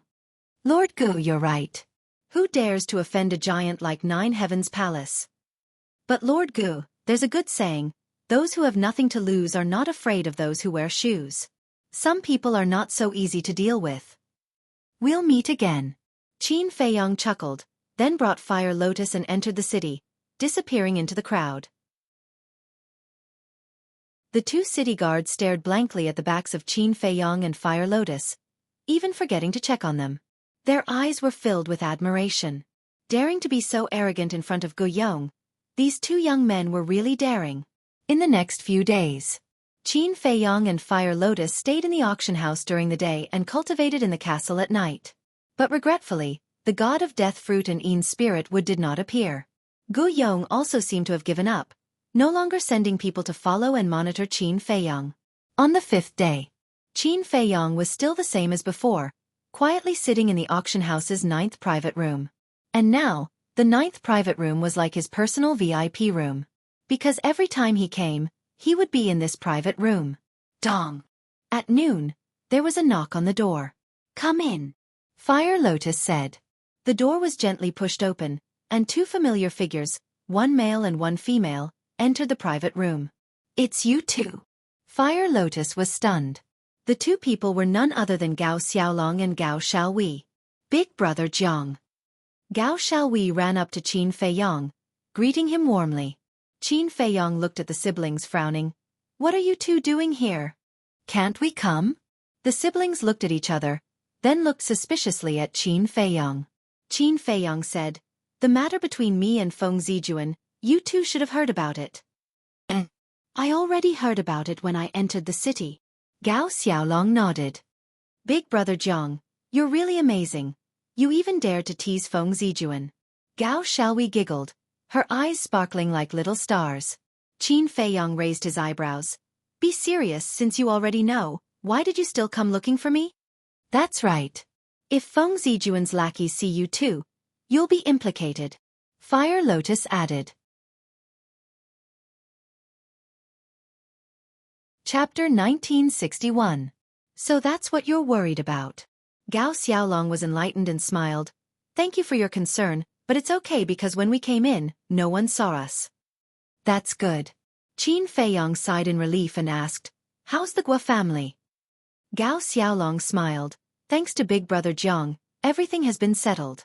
The old patriarch has been buried, but, speaking of this..." The smile on Gao Xiaolong's face disappeared and was replaced by a trace of gloominess. "What's wrong?" Qin Feiyang was suspicious. Gao Xiaolong sighed. "Xueqi escaped." "How could you let her escape?" Qin Feiyang raised his eyebrows. Gao Xiaolong said, "It was Gua Zixiong who self-destructed, giving Xueqi a chance to escape. I've been tracking her for a long time, but I couldn't find her." "Xueqi?" Qin Feiyang was silent. Gao Xiaolong smiled, "But one Xueqi can't make any waves." "Wrong. Xueqi's talent is not worse than yours. If you give her time, you may not be her opponent in the future," Qin Feiyang said. This, Gao Xiaolong frowned. "But there's no other way. The northern region is so big, to find one person is like looking for a needle in a haystack." Qin Feiyang shook his head and sighed. Gao Xiaolong nodded. Qin Feiyang waved his hand. "Go back to Nine Heavens Palace, don't come looking for me in the future." "Okay. But there's something I want to ask Big Brother Jiang for help," Gao Xiaolong said. Qin Feiyang asked, "Is it about your sister entering Nine Heavens Palace?" "Yes. Now, Xiaowei is my only family in the world, I can't let her wander outside alone. So I want to ask Big Brother Jiang to help Xiaowei pass the test," Gao Xiaolong said. Qin Feiyang pondered for a while and shook his head. "I can't help with this." "Why?" Gao Xiaolong asked. "Because if I help Xiaowei, it's equivalent to telling Feng Yuan that you siblings are related to me. This will only harm you," Qin Feiyang said. "Then what should we do?" "It's impossible for Xiaowei to pass the test with her own abilities." Gao Xiaolong was anxious. Qin Feiyang said, "Go find Gongzi Feng, he will help you and your sister." "Young Master Feng?" Gao Xiaolong was stunned, frowning. "How can he help us?" Qin Feiyang said, "Just go and find him. When he asks you, just say it was my arrangement." "This?" Gao Xiaolong hesitated for a moment before nodding. "All right, little Hui, let's go." "Thank you, Brother Jiang." Gao Xiaowei bowed to express her gratitude and followed Gao Xiaolong out of the room. After the two left, Fire Lotus looked at Qin Feiyang and smiled. "Now your conscience won't be condemned, right?" "Of course not. I've already repaid what I owed them. From now on, it will depend on their own luck." Qin Feiyang smiled faintly. "Then, what if they find out the truth later that it was because of you that their Gao family was exterminated and they hate you?" Fire Lotus asked. Qin Feiyang smiled. If that's the case, what's the harm in killing them? What's the harm in killing them? Fire Lotus muttered to herself and sighed. Gao Xiaolong, Gao Xiaoyi, you two better take care of yourselves. Time flew by. The sun set in the west and night fell. On the high stage, the auctioneer was still Shangguan Qiu. Today is almost over. Let's prepare the last auction item. Shangguan Qiu looked around and took out a palm-sized metal box from the spatial ring on his index finger. Everyone looked at the metal box curiously. Shangguan Qiu waved his hand and the metal box opened with a click. A terrifying heat wave surged out of the box. The whole auction house turned into a giant furnace in an instant. This is... Qin Feiyong leaned back in his chair and felt the terrifying heat wave. He immediately sat up straight and stared at the metal box. Shangguan Qiu lifted a finger, and a flame flew out of the metal box and floated in the air. Alchemy fire. Qin Feiyong was excited. Judging from the aura, it was a grade 9 alchemy fire. A grade 9 alchemy fire was exactly what he wanted. Whether it was refining the spirit-breaking pill or the dragon soul primordial spirit pill, they all needed a god-level alchemy fire. The nether devil flame was only at grade 9. Therefore, it needed 3 more grade 9 alchemy fires to reach the god level. This is a grade 9 alchemy fire. The starting price is 500,000 and there is no upper limit. Let the auction begin. As soon as Shangguan Qiu finished speaking, the sound of bidding was heard. Qin Dage, if you want to make a move, do it now. Because with your current reputation, as long as you open your mouth, I believe no one else will make a bid. Fire Lotus said. In the time that Fire Lotus opened her mouth, the price had already risen to 1 million. When Qin Feiyong heard this, he was stunned. Am I that famous? Why don't you try? Fire Lotus smiled. Okay, I'll try. Qin Feiyong laughed and said, 1,500,000. As soon as the voice came out, the whole place fell into a dead silence. Is it him? Yes, it's him. I can't be more familiar with this voice. He's still in the auction house. This is not good. Soon. The auction house was in an uproar. As Fire Lotus expected, no one made a bid. What's wrong with them? Why didn't the person in the 9th private room make a bid? In a private room, there were 5 young men and women who looked at the people in the auction house suspiciously. There were 3 men and 2 women. They were dressed in gorgeous clothes and had an extraordinary temperament. They don't dare to compete with this person. Another white-clothed youth pushed open the door and said with a smile, Big Brother Nye, you're back. The 3 men and 2 women got up to welcome him. The white-clothed youth nodded and walked to the window. He looked at the 9th private room and his eyes flickered. Big Brother Nye, what did you do just now? The 3 men and 2 women looked at him suspiciously. The white-clothed youth said, I went to find out what happened in Sky Dragon City recently. Did you find out anything? One of the purple-clothed women asked. Yes. There was one thing that was the most shocking. A few days ago, someone not only cheated Feng Zijuan of 400 million god crystals, but also humiliated him. The white-clothed youth smiled. What? Who is so daring to cheat Feng Zijuan? The 5 of them were shocked. The white-clothed youth said, This person is in the 9th private room. So it's him. No wonder no one dared to say anything when he opened his mouth. Big Brother Nye, is his identity scarier than Feng Zijuan? The 5 of them sighed. The white-clothed youth shook his head and said, This person's identity is still a mystery. Do we still want the alchemy fire? A black-clothed man asked. Of course. Big Brother Nye has always wanted a 9th grade alchemy fire. Now that there's a chance, why not snatch it? The other 4 said. But this person dares to cheat Feng Zijuan. What if we get cheated too? The black-clothed man frowned. This? The 4 of them remained silent and looked at the white-clothed youth. The white-clothed youth thought for a while and shook his head. Forget it.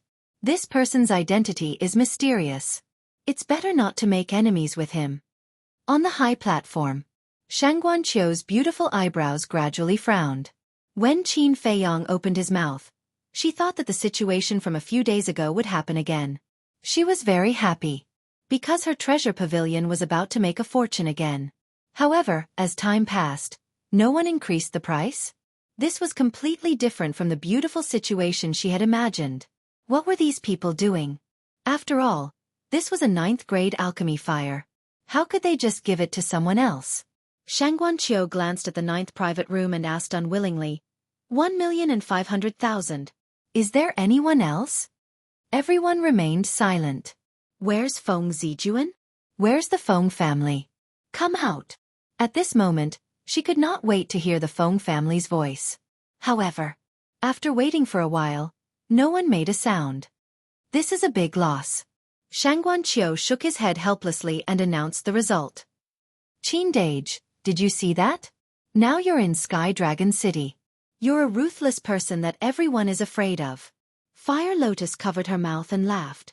Qin Feiyong smiled helplessly. This scene was really unexpected. Shangguanqiu must hate him to death. However, this 9th-grade alchemy fire was too cheap. The starting price was only 500,000? After all, in the Great Qin Dynasty and the Forgotten Continent, a 9th-grade alchemy fire could not be found at all. It could be said to be a priceless treasure. Today's auction has come to an end. Everyone, please come early tomorrow. Shangguanqiu smiled politely and left with the alchemy fire. The people in the auction house also stood up and gradually dispersed. In the private room, Qin Feiyong entered the ancient castle and took out 1,500,000 divine gems. He put them in a Qianquan bag and prepared to leave with Fire Lotus. However, at this moment, Shangguanqiu came to him and reluctantly handed the alchemy fire to Qin Feiyong. Qin Feiyong thanked him and also handed the Qianquan bag to Shangguanqiu. Shangguanqiu looked at the divine gems in the Qianquan bag and his face twitched slightly. He said, "Young master, in the history of the treasure pavilion, a 9th-grade alchemy fire has never been sold for less than 5 million. This time, you got it for only 1,500,000. You got a great deal." Haha. This is all thanks to everyone's care. Qin Feiyong laughed. Shangguanqiu rolled his eyes. Qin Feiyong's eyes flashed slightly. He looked at Shangguanqiu and said with a smile, "Miss, why don't we sit down and talk?" Shangguanqiu was slightly stunned and looked at Qin Feiyong suspiciously. He sat opposite Qin Feiyong and asked, "Young master, what do you want to talk about?" "Miss, you are pure and intelligent. I don't think I can hide anything from you," Qin Feiyong said with a smile. "Pure and intelligent. I can't afford to be praised like that. Young master, if you have any good deals, just say it. As long as it is valuable, the treasure pavilion will accept it." Shangguanqiu said with a smile. "Miss, you are indeed a businesswoman. Then I won't hide it." Qin Feiyong took out an elixir from his Qianquan bag and put it on the tea table. However, it was not a potential elixir, but a Xueqi yellow dragon elixir. Chapter 1962. Shangguanqiu held the Xueqi yellow dragon pill and looked at it over and over again. Her eyes were full of surprise. It had 5 elixir veins? Most importantly, she had never seen this medicinal pill before. Fire Lotus frowned and asked secretly, "Qin Dage, is this appropriate?" "I've thought about it. Even if I successfully enter the 9th Heaven Palace, the soul stones I get are far from enough, so I have to think of another way. Pills like the potential elixir are undoubtedly the fastest shortcut. Compared to the potential elixir, the Xueqi yellow dragon pill is slightly inferior, so it shouldn't cause too much trouble. Of course, there's another reason why I'm doing this," Qin Feiyong explained. "What is it?" Fire Lotus was puzzled. The demon ancestor, Dong Zhengyang, Mu Tianyang, and Mu Qing entered the ancient world before us. I wonder where they are now. So I want to use the Xueqi yellow dragon pill to lure them out. Similarly, I'm using the name Jiang Haotian to lure them out. Because they all know that I've used this name before. Qin Feiyong thought. I see. Fire Lotus was enlightened. Shangguanqiu thought for a long time but couldn't figure out what kind of pill it was. So she looked up at Qin Feiyong and asked, "Young master, what is this pill called? What are its effects?" The Xueqi yellow dragon pill can increase the cultivation of battle kings and battle emperors. The more elixir veins there are, the higher the cultivation level. For example, the Xueqi yellow dragon pill in your hand has 5 elixir veins, so it can increase the cultivation level by 4 levels at once. Qin Feiyong said with a smile. What? Shangguan Qiu was stunned and couldn't come back to her senses for a long time. She asked, "Young master, you're not fooling me, are you?" Qin Feiyong frowned and said unhappily, "Miss, you're being too serious. I wouldn't dare to talk nonsense in the treasure pavilion." "Young master, don't be angry. I was also too shocked, that's why I had my suspicions. That's because I've never heard of such a medicinal pill before." Shangguan Qiu hurriedly explained. Qin Feiyong said, "In that case, miss, you can try it out first." "All right. I'll arrange it right away. If what young master said is true, I will personally go and talk to young master," Shangguan Qiu said. "Then I'll wait for the good news. However, only you and I know about this." Qin Feiyong smiled. "I understand." Shangguan Qiu nodded. Qin Feiyong smiled and quickly left with Fire Lotus. Sitting alone in the private room, Shangguan Qiu looked at the 9 tunes yellow dragon pill in disbelief. If this pill was really able to improve the cultivation of Battle Emperor and Battle Emperor, it would be extremely valuable. Wait a minute. A moment later, Shangguan Qiu suddenly thought of something. He quickly got up and ran outside. However, he did not see Qin Feiyong after he ran out of the treasure hall. What a fool. I didn't establish a contract with him. She stood at the entrance of the treasure hall and slapped her forehead angrily. "Steward, what's wrong with you?" The guards at the door looked at her in confusion. "Nothing." Shangguan Qiu waved his hand and turned to enter the treasure hall. However, he suddenly stepped back and looked at the 2 guards. "In the future, if Zhang Haotian comes to the treasure hall, you must treat him well and inform me immediately." Zhang Haotian. The 2 guards were confused. Shangguan Qiu said, "The one who cheated Feng Zijuan a few days ago." "Got it." The 2 guards nodded. Shangguan Qiu also left in a hurry. The Black Tortoise World. Qin Feiyong stood against the wind and looked at the image in the void with a smile on his face. At the side, Hualien had a face full of suspicion. After leaving the treasure hall, they found a dark alley and entered the Black Tortoise World. Then they returned to the treasure hall. Therefore, they both saw Shangguan Qiu chasing after them. Fire Lotus looked away and asked in confusion, "Qin Dage, why didn't you establish a contract with her?" "Girl, this is the trick." Qin Feiyong smiled. "Trick?" Fire Lotus was stunned. "That's right. There's a saying that goes, what you don't get is the most precious. What you get too easily will not be cherished."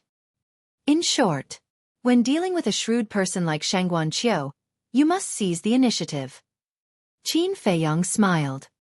"I see." Fire Lotus smiled in realization. "You're waiting for her to come to you." "Correct." Qin Feiyong nodded. Fire Lotus looked at Qin Feiyong and sighed. "Qin Dage, I feel more and more that you're too scary." "Scary? How so? Is there anyone kinder than me in this world?" Qin Feiyong laughed and controlled the Black Tortoise realm, silently flying out of the city. "How narcissistic." Fire Lotus shook her head, but there was a trace of a smile on her face.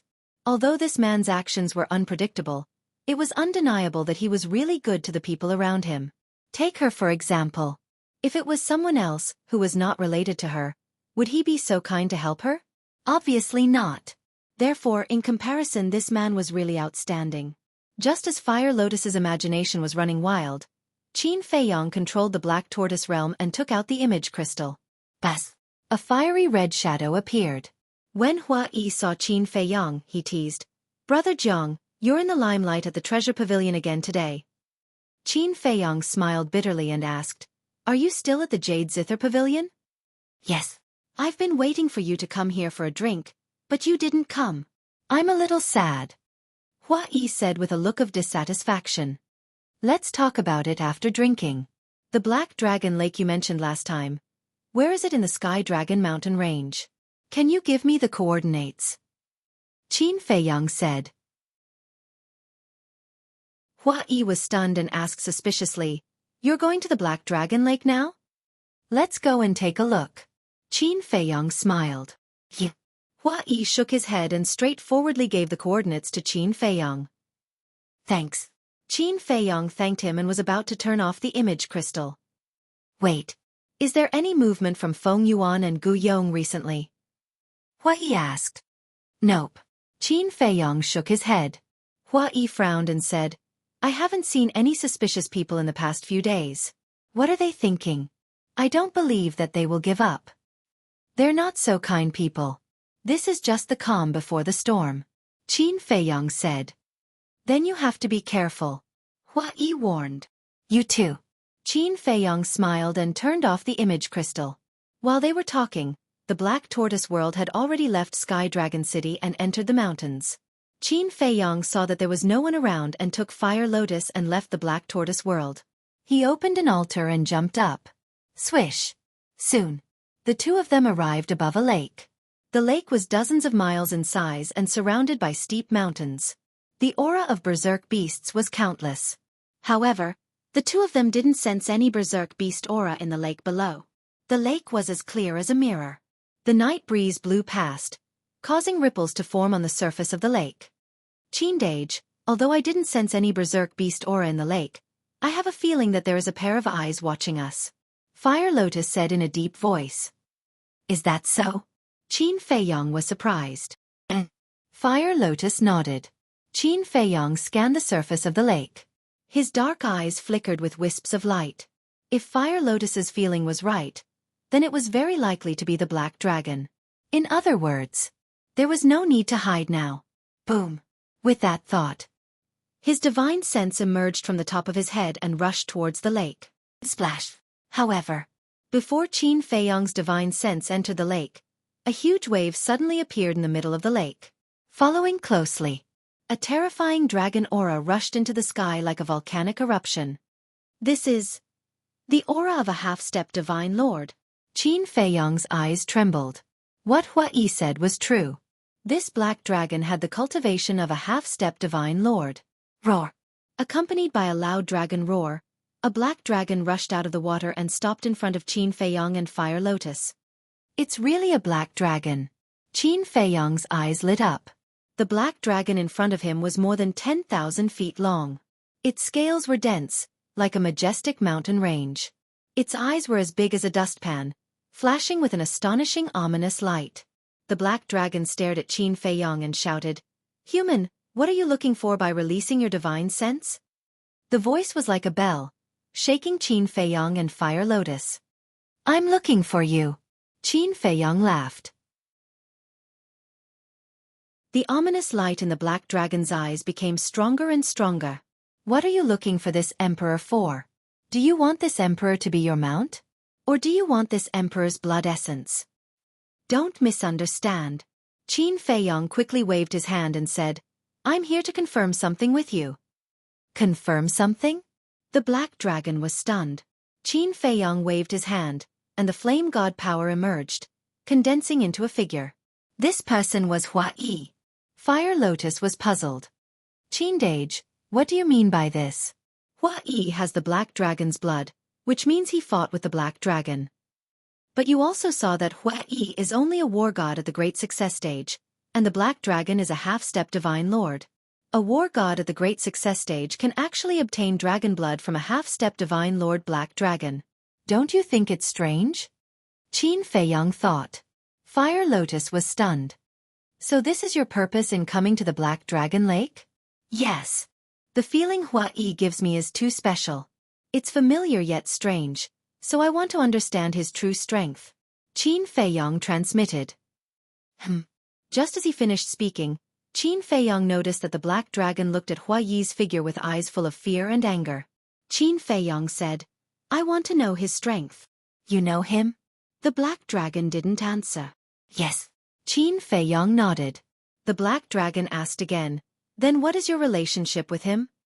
We can be considered friends. Qin Feiyong thought for a moment and said, Friends? The black dragon murmured. Suddenly, his ferocious nature erupted. He raised his giant tail high and smashed it towards Qin Feiyong and Fire Lotus like lightning. Qin Feiyong's expression changed. He quickly pushed Fire Lotus away with a palm and punched out. The power of the divine dragon surged out. Bang! Kacha! The giant tail and the fist collided. A world-destroying aura swept out in all directions like a tide. The surrounding mountains collapsed and the void shattered. Puff! At the same time, Qin Feiyong spat out a mouthful of blood. The skin on his arm was lacerated. His entire body was like a meteor as he smashed into the lake below.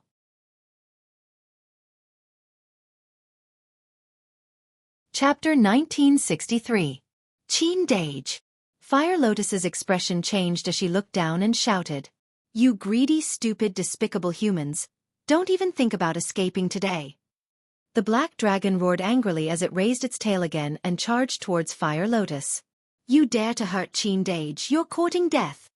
Fire Lotus's hair fluttered in the wind, her eyes were cold and her body emitted a murderous aura. Shwa! She took a step back and the power of the dead surged out like a tide towards the black dragon. What kind of divine power is this? The black dragon's pupils contracted.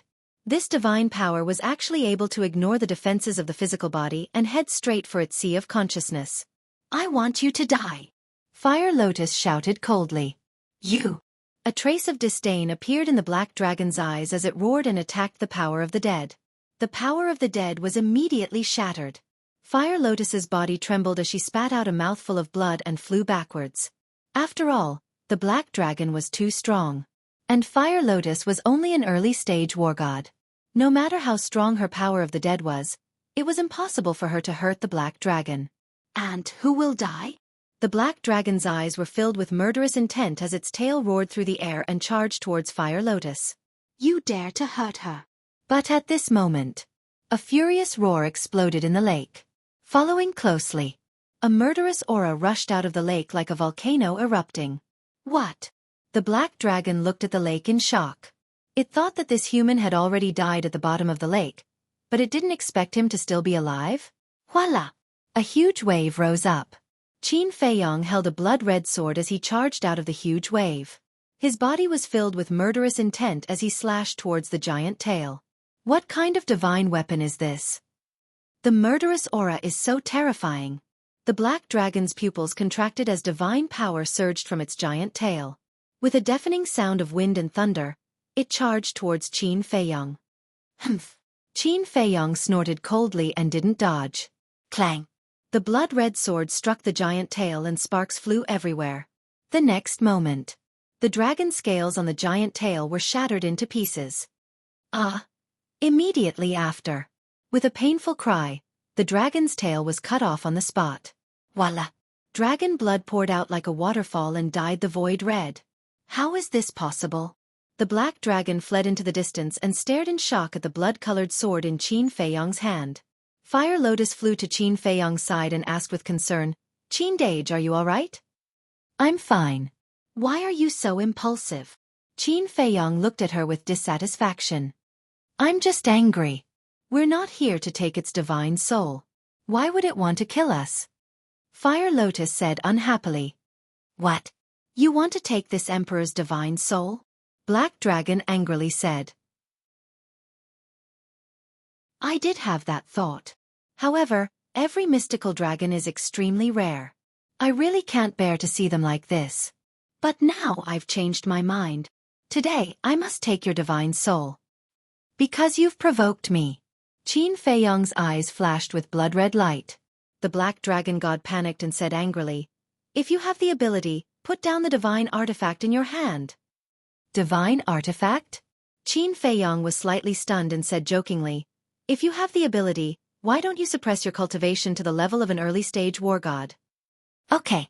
The black dragon agreed without hesitation and its cultivation rapidly plummeted. However, in the blink of an eye, it stabilized at the level of an early-stage war god. Qin Feiyong was surprised. He actually did that? Wasn't this guy a little too confident? Qin Feiyong also waved his hand and the blood-red sword dissipated. Dissipated? Is it not a divine artifact? The black dragon's eyes widened. Qin Feiyong swallowed a healing pill and snorted, "Stop talking nonsense, let's fight." Swish! He took a step forward with an imposing aura. Wait. The black dragon's eyes widened again. It finally noticed the purple-golden dragon blood on Qin Feiyong's body. How could a human have dragon blood? What the hell? However, Qin Feiyong ignored it and slapped the black dragon's body. Roar! The black dragon let out a cry and its huge body was sent flying into the mountains outside the lake. Boom! The giant mountains crumbled immediately. The earth also sank and a deafening rumble sounded like thunder. Bastard, I'm talking to you. Didn't you hear me? The black dragon got up and rushed into the sky and roared angrily. I told you, stop talking nonsense. Qin Feiyong smiled coldly. Okay. If you want to die, I'll grant you your wish. The black dragon was furious. Its divine power turned into a giant wave that covered the sky and pounced towards Qin Feiyong. The corners of Qin Feiyong's lips curled up, and the divine dragon force formed by the purple gold dragon chi surged out in all directions. Boom! The black dragon's divine power was instantly annihilated. What? The purple golden dragon energy. The black dragon was dumbfounded again. Who was this person? Not only did he have the purple golden dragon blood, but he also had the true purple golden dragon energy. Could it be that he was not a human but a purple golden dragon? Just as the black dragon was stunned, the purple golden dragon energy roared out and drowned it. Ah! A scream suddenly resounded through the night sky. The dragon scales on the black dragon's body cracked and shattered one by one. In the blink of an eye, the black dragon's entire body was badly mutilated. Boom! But suddenly, the black dragon's aura was fully released. Its cultivation instantly soared to a half-step divine lord. Then, that huge body directly crushed over. The power of the purple gold divine dragon immediately crumbled and ceased to exist. At the same time, a wisp of divine power flashed across the sky like lightning and swept towards Qin Feiyong's lower abdomen. It was a critical moment. Qin Feiyong's body tilted and that wisp of divine power immediately swept past his waist and tore a large piece of flesh. However, his lower abdomen and chi had escaped. Qin Feiyong lowered his head and looked at the wound on his waist, then raised his head and glared at the black dragon angrily. Do you want to say that I'm despicable? Hehe. You're more despicable than me. The black dragon sneered. What do you mean? Qin Feiyong raised his eyebrows. The black dragon said, the dignified purple golden dragon actually pretended to be a pig to eat a tiger, pretending to be a lowly human. Ah! Qin Feiyong was stunned. Did this black dragon think that his real body was the purple golden dragon? The purple golden dragon blood, the purple golden dragon energy, aren't these the best proof? You still don't admit it? The black dragon said angrily. Fine. As you said, I'm the purple golden dragon. Qin Feiyong grinned and teleported in front of the black dragon. Bastard, you still won't stop. The black dragon roared and spat out a mouthful of dragon breath, pouncing towards Qin Feiyong with an earth-shattering force. Give me a taste of my own medicine. Qin Feiyong slapped out with his palm, golden light surging from his palm. Boom! After a short stalemate, the dragon breath turned in the air and instantly drowned the black dragon. At that moment, the black dragon screamed. Flesh and blood splattered everywhere. When the dragon breath dissipated, the black dragon was already on the verge of death. Qin Feiyong walked in front of the black dragon and said indifferently, Half-step divine lord, is only so. What the hell is going on? The black dragon looked at Qin Feiyong in shock. Half-step divine lord, although you haven't truly reached the divine lord realm, you're already not comparable to a war god. Normally speaking, with my cultivation, no matter how powerful the divine arts I have mastered, it's impossible for me to pose a threat to you. It's even more impossible for me to seriously injure you. But unfortunately, the divine arts I have mastered can ignore the barrier of the major realm. Qin Feiyong sneered. Ignore the barrier of the major realm. Hearing this, the black dragon's heart was in turmoil. There was actually such a divine art in the world? Are you convinced? Qin Feiyong asked. No. This emperor hasn't activated his battle soul yet. If you have the ability, wait for this emperor to recover from his injuries and fight again? The black dragon said angrily. Qin Feiyong said, for a defeated opponent, I don't want to waste any more time. The black dragon was stunned for a moment, then immediately burned with anger and roared, Bastard, is there a need to humiliate this emperor like this? This is the truth. How can it be called humiliation? Qin Feiyong was puzzled. The black dragon was so angry that he was about to go crazy. He took a deep breath and said in a deep voice, This emperor's skills are inferior, I admit defeat. If you want to kill me, then come. You have quite a backbone. Qin Feiyong chuckled. Humph. The black dragon snorted from his nose, closed his eyes, and quietly waited for death. But after waiting for a while, he didn't hear Qin Feiyong's movements, so he opened his eyes suspiciously. When he saw Qin Feiyong at this time, he was stunned. At this moment, Qin Feiyong was crossing his arms in front of his chest, and he had no intention of killing him. Didn't you want to take this emperor's divine soul? Why don't you do it? The black dragon raised his eyebrows. Qin Feiyong said indifferently, I changed my mind again, can't I? You really change your mind. Then tell me, what do you want to do? The black dragon asked. Qin Feiyong waved his hand, and Hua Yi's shadow appeared again. The black dragon's eyes surged with anger. Qin Feiyong said, His strength, how is it? The black dragon frowned and said, Aren't you his friend? You still don't know? I ask you answer. If you dare to say another word of nonsense, then I will really take your divine soul. Qin Feiyong said.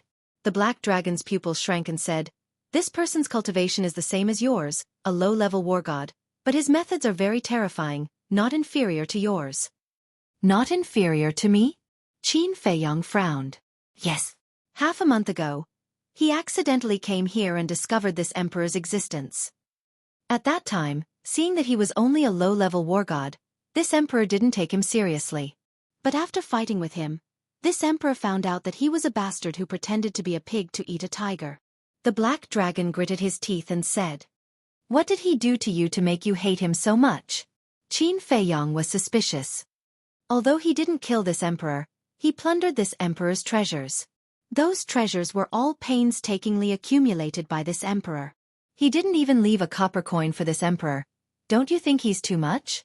The black dragon roared angrily. Qin Feiyong was stunned. So it was for the treasures. Fire Lotus walked over, looked at the black dragon and asked, Then do you know his identity?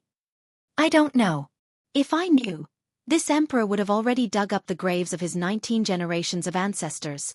The black dragon coldly snorted. Fire Lotus couldn't help but bitterly smile. How much did he hate Hua Yi to say such ruthless words? The black dragon said, In short, if you're not familiar with him, then you have to be careful of him. Qin Feiyong thoughtfully thought for a while and said with a smile, Thank you for the reminder. There's one more question. Where can I find the Reaper's Fruit and Ghost Wood in this heavenly Dragon Mountain range? Reaper's Fruit? Ghost Wood. The black dragon was slightly stunned, looked around and said in a low voice, Heavenly Dragon Mountain range doesn't have it, but there's definitely a place that has it. Where? Qin Feiyong hurriedly asked.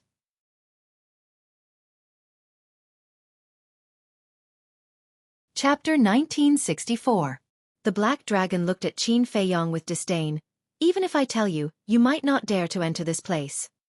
Qin Feiyong was taken aback. He asked suspiciously, Is that so? Of course. This place is Nine Heaven Palace. The black dragon said. Nine Heaven Palace? Qin Feiyong was surprised. That's right. There's a cemetery in Nine Heaven Palace. Inside the cemetery are buried the dead of Nine Heaven Palace. There's 100% Death God fruit and Een Soul wood. However, the cemetery is the biggest forbidden area of Nine Heaven Palace. Not only are there super experts guarding it, but there's also an indestructible barrier. Apart from the palace masters, no one can enter the cemetery. The black dragon said. Nine Heaven Palace. Cemetery. Qin Feiyong pondered for a while and frowned. How do you know so much?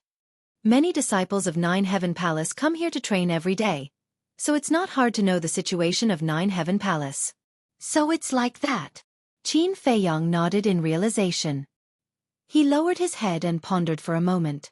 Then, he turned to look at the Fire Lotus and said with a smile, Let's go. Okay. Fire Lotus nodded. Wait. The black dragon was stunned. You really won't kill this emperor? Why? Do you want to die? Qin Feiyong turned his head and looked at the black dragon playfully. No, no, no. This emperor is just surprised. The black dragon hurriedly waved its claws. Qin Feiyong smiled and took out an altar. Wait a while. This emperor wants to ask, where is the purple gold divine dragon clan's land? How many clansmen do you have? The black dragon hurriedly asked. You really think I'm a purple gold divine dragon? Qin Feiyong was speechless. Reviving the altar, he said without turning his head, "Don't tell anyone about what happened today, especially the purple gold divine dragon blood and purple gold divine dragon force." Understood, understood. Your purple gold divine dragon clan must be plotting something. Black Dragon chuckled. Qin Feiyong rubbed his forehead, jumped onto the teleportation altar with the fire lotus, and soon disappeared without a trace. I had originally thought that the purple gold divine dragon was only a legend. Never would I have imagined that the purple gold divine dragon actually existed in this world. It seems that there is hope for us dragons to rise again. The black dragon chuckled and entered the lake, disappearing without a trace. Just as Qin Feiyong and the black dragon disappeared, a young man in fiery clothes walked out of the forest in the distance. That was right. This person was Xueqi. Purple gold dragon blood. The power of the purple gold divine dragon. Qin Dage, surnamed Qin. Is there such a coincidence in this world? It seems like my guess is right. This matter is getting more and more interesting, Xueqi whispered to himself. A meaningful smile appeared in his eyes. Then, he opened an altar and vanished from sight. Early the next morning. Wang. Inside the castle. Qin Feiyong's image crystal vibrated. Qin Feiyong awoke from his cultivation and took out the image crystal. Two illusory figures appeared. They were Gongzi Feng and Gao Xiaolong. Qin Feiyong was stunned for a moment, then he teased, "Your relationship is developing very quickly." Feng Zijuan smiled. In the past, it was the Dragon King's temple. We didn't recognize each other. Gao Xiaolong was also full of smiles. Moreover, when he looked at Qin Feiyong, his eyes were filled with gratitude. If it weren't for Qin Feiyong pulling the strings, a small character like him wouldn't be able to walk together with someone like Gongzi Feng. Qin Feiyong smiled and asked, "Is there something you need from me?" Gongzi Feng said, "The higher-ups have decided to officially start the disciple recruitment tomorrow." Tomorrow? Qin Feiyong's eyes flickered. The registration location will be set at the central square of Sky Dragon City. There are 3 days to register. The official test will be held on the 4th day. Gongzi Feng said. Qin Feiyong nodded and asked, "What is the content of the test?" The content of the test will only be announced on the day of the official test. This is to prevent people from cheating. However, don't worry. We will think of a way to find out in advance. Gongzi Feng said. Can you do it? Qin Feiyong had a doubtful attitude. Gao Xiaolong smiled. Big brother Zhang, I definitely can't do it. However, senior brother Jun can definitely do it. Why do you say that? Qin Feiyong was curious. Because the chief examiner of this test is senior brother Jun's father. Gao Xiaolong said. I see. Qin Feiyong came to a realization and smiled. Gao Xiaolong, you should leave first. I have something to discuss with Gongzi Feng in private. Gao Xiaolong was stunned. What was it that Gongzi Feng couldn't let him know? However, he was also a tactful person. He didn't ask much and turned to leave. Gongzi Feng looked at Qin Feiyong suspiciously and said, Big brother Zhang, what are you trying to say? Qin Feiyong asked, Does Gao Xiaolong know about your matter? Yes. Gongzi Feng nodded. How did he know? Qin Feiyong was puzzled. Gongzi Feng said helplessly, Isn't it because of you, big brother Zhang? Me. Qin Feiyong was stunned. I heard from Gao Xiaolong that his sister Gao Xiaowei has been with you. Gao Xiaowei was the one who told him about this matter. Gongzi Feng said. Qin Feiyong was stunned. Thinking about it carefully, it seemed that after saving Gao Xiaolong, he did indeed talk to Fire Lotus about Gongzi Feng being an illegitimate child in front of Gao Xiaowei. It's my fault. Qin Feiyong smiled apologetically. It's nothing. It will be exposed sooner or later anyway. Gongzi Feng shook his head. Although the chief examiner is your father, based on your relationship with your father, are you confident that you can find out the contents of the examination from him? Qin Feiyong asked. Gongzi Feng smiled confidently and said, I'm confident about this. What I mean is that there are some things that you should try not to do personally. Let Gao Xiaolong do it. After all, he is different from you. Even if he makes some mistakes, it won't bring about a fatal disaster. Qin Feiyong said. Gongzi Feng was touched and cupped his hands. Thank you for your concern, Big Brother Jiang. I will be careful. All right then. Qin Feiyong nodded and smiled. He put away the image crystal and lowered his head, deep in thought. Fire Lotus glanced at the mermaid princess and the others, then looked at Qin Feiyong and whispered, Qin Dage, I'm afraid this matter is not simple. The mermaid princess and the others were cultivating, so she did not want to disturb them. I think so too. Nine Heavens Palace has as many experts as the clouds. Why did they let Gongzi Feng's father be the chief examiner? Looks like the examination won't go smoothly. Qin Feiyong muttered. A cold light flashed in his eyes. Outside. On the same day, the news of Nine Heavens Palace's disciple recruitment spread quickly in Sky Dragon City. The northern region was very big and many big things happened every day. But compared to the Nine Heavens Palace's disciple recruitment, other so-called big things were insignificant. In the evening, in the entire northern region, whether it was big or small towns or remote villages, almost all received the news. Without any suspense. Many people rushed to Sky Dragon City at the first moment. As batch after batch of people poured into the city, the originally bustling Sky Dragon City became even livelier. On the morning of the second day, Sky Dragon City's big and small restaurants were packed with people. Even if they had money, they couldn't find a place to stay. Therefore, the people who came later all gathered outside the city. Because there was no more space in the city. On the third day, the plains outside the city were filled with people. Do you know who this year's chief examiner is? Do you know what the examination is about? Every year, it is only announced on the day of the examination, who knows? But what is certain is that many people will die today. Yeah. Although Nine Heavens Palace is a cultivation holy land, the contents of the examination over the years are too cruel. Without the blessing of the Goddess of Victory, it is impossible to become a disciple of Nine Heavens Palace. If that is the case, then why did you come here? To join in the fun and broaden my horizons. Everyone gathered in twos and threes and discussed. Central Plaza. It was located at the center of Sky Dragon City, not far from the Treasure Pavilion and Jade Zither Pavilion. This place was more crowded than the other places. In the center of the plaza stood a dozen tall and sturdy men. They all looked middle-aged and wore black clothes. Each of them was more than 2 meters tall, like a small mountain, emitting a shocking pressure. The clothes on their chests were engraved with a flame pattern of a small sword. That's right. They were all members of Nine Heavens Palace's Law Enforcement Hall. The dozen of them formed a circle. On one hand, they were there to maintain order, and on the other hand, they were there to protect a white-haired old woman. The white-haired old woman sat on a chair, her old eyes bright.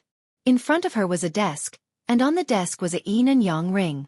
For every person who came forward to register, the white-haired old woman would take out a black token from the yin and yang ring and record their name and cultivation on it. Then, the old woman would hand the token to the person who registered. Soon, it was the third day of registration. It was also the last day. In these 3 days, other than the people who registered, there was one person who guarded the plaza all day. This person was a middle-aged man. His cultivation was not bad. He was a peak divine warrior.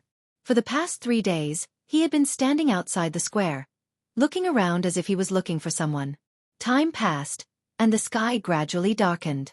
5 young men and women were walking on the street, talking and laughing. There were 2 men and 3 women. Of the 2 young men, one was wearing a snow-white robe. His temperament was otherworldly. The other was wearing a flaming robe. His fiery red hair fluttered in the wind. His entire person was like a ball of fire. That's right. The 2 of them were Qin Feiyong and Xueqi. Of the 3 women beside them, one was wearing a mask, wearing a light yellow dress, her black hair fluttering in the wind, looking somewhat mysterious. This person was Fire Lotus without a doubt. The other 2 women were both wearing light golden long dresses. They were tall and slender, and had a graceful bearing. Moreover, they all had a devastatingly beautiful face. But the difference was that the woman on the left had a head of wavy golden hair, like a waterfall, extremely dazzling.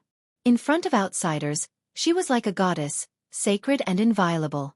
However, in front of Qin Feiyong, she showed a timid side, firmly holding onto Qin Feiyong's hand, her face glowing with happiness. There was no suspense. The only person who could be so close to Qin Feiyong was naturally the mermaid princess. And the woman on the right gave off a noble aura. Her dark eyes were like black gems, crystal clear, without any impurities. With her peerless beauty and exquisite figure, no matter where she went, she would attract a lot of stunned gazes. That's right. She was Qin Rushuang. Every frown, every smile, every movement, exuded endless charm. Literature Center.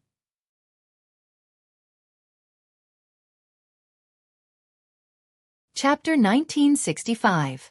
Hua Yi glanced at the mermaid princess and Qin Rushuang, and then at Fire Lotus. He shook his head and smiled. Brother Jiang, I really envy you. Envy me for what? Qin Feiyong was suspicious. Isn't that obvious? Look at the three beside you. Which one of them isn't a peerless beauty? Look at the men around you. They look like pigs, and their eyes look like they can't wait to kill you. Hua Yi said. Qin Feiyong heard him and scanned the crowd around him.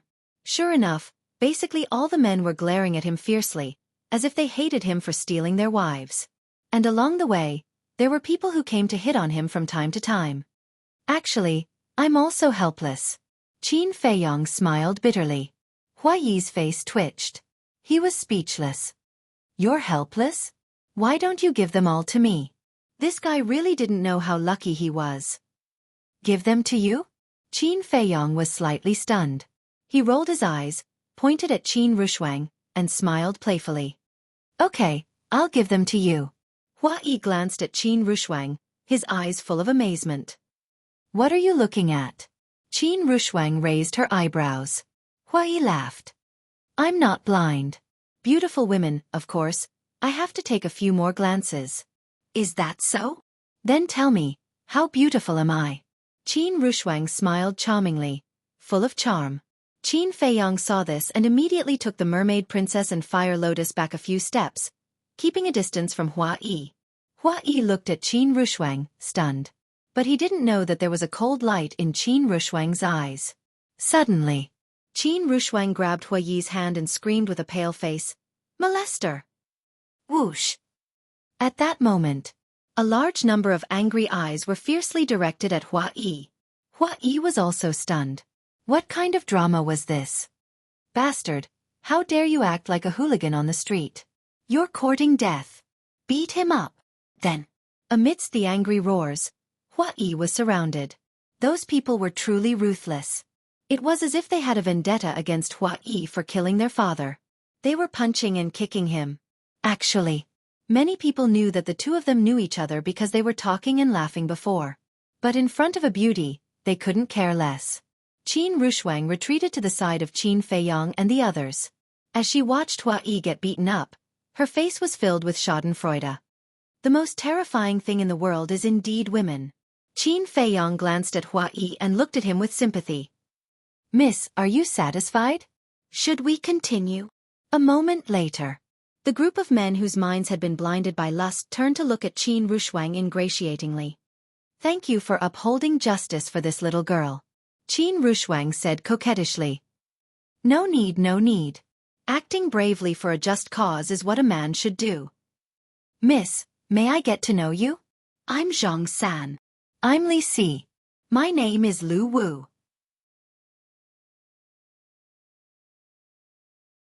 The group immediately surrounded Qin Rushuang.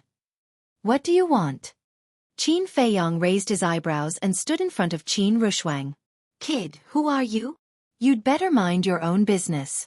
At that moment, the group of people stared fiercely at Qin Feiyong. He's my brother. Everyone be more polite. Qin Rushuang giggled. So, he's the girl's brother. I'm sorry, brother-in-law. No, I'm sorry, brother. I've offended you, please forgive me. Everyone's expression instantly changed. They looked at Qin Feiyong with a fawning expression. Qin Feiyong couldn't help but feel a headache coming on. In fact, when he left the castle, when Qin Rushuang and the mermaid princess told him that they also wanted to sign up for the assessment, he firmly opposed it. Because he was worried that such a thing would happen. Unfortunately, his opposition was useless. Not to mention the mermaid princess, just Qin Rushuang, who was at the level of a great-grandmother. He dared to be presumptuous? Disperse. I still have to sign up. I'm not in the mood to mess around with you. Qin Feiyong glanced at those who were trying to curry favor and waved his hand helplessly. A purple-clothed youth said, "So, brother-in-law, what did you say?" Qin Feiyong glared at him. No. It was a slip of the tongue. The purple-clothed youth quickly waved his hand and changed his words. "So, brother, you also want to sign up for the assessment.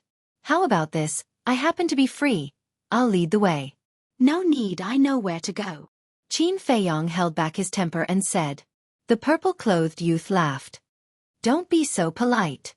"That's right. We're all family. Don't be so polite." The others also followed suit. "Jiang Haotian, your sister caused me to be like this. How are you going to compensate me for my loss?" Suddenly, Hua Yi jumped out of the crowd and roared at Qin Feiyong. "What? He's Jiang Haotian, the fierce man who cheated Feng Zijuan? I heard that now, when he opened his mouth in the auction house, the whole audience was dead silent. No one dared to compete with him." The crowd suddenly became restless. "So it's Brother Jiang. I'm sorry to disturb you." The purple-clothed youth came back to his senses and without hesitation, he immediately turned and ran. The others also dispersed in an uproar. In their eyes, there was fear that couldn't be dispelled.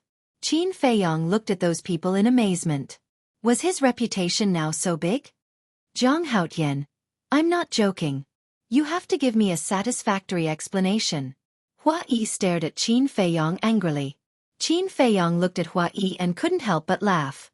Mermaid Princess and Fire Lotus also held back their cheeks until they were red. At this moment, Hua Yi's head was bulging with several big bumps. His clothes were also torn and his body was full of bruises. Especially his eyes, they were like two panda eyes. He looked extremely miserable.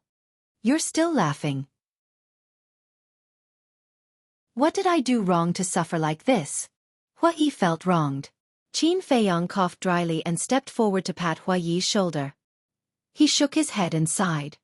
"To be honest, you asked for it." After saying that, he pulled Mermaid Princess and walked forward without looking back. "I asked for it?" Hua Yi pointed at his nose with a dumbfounded expression. Qin Rushuang glanced at Hua Yi indifferently and also left. "What do you mean? Did I offend her in some way?" Hua Yi looked at Qin Rushuang's back and looked at Fire Lotus, who was secretly laughing, and asked. Fire Lotus moved closer to Hua Yi's ear and laughed softly. "Do you still remember what you said at the Jade Zither Tower?" "Jade Zither Tower?" Hua Yi was stunned and asked suspiciously. "What did I say? You forgot so quickly? Let me remind you. At that time, you said that a certain woman was an old woman." Fire Lotus chuckled and turned to chase after Qin Feiyong and the other two. "Old woman? Did I say something like that?" "I don't think so." Hua Yi scratched his head, his face full of suspicion. Suddenly, he seemed to have thought of something. He quivered and looked up at Qin Rushuang's back. Could she be that woman who could play the zither and was at the level of a great-grandmother? How is this possible? Great-grandmother and so young? So beautiful? Hua Yi stood there in shock, unable to recover for a long time. "Brother Hua, if you don't hurry up, the people from Empyrean Palace might have to pack up."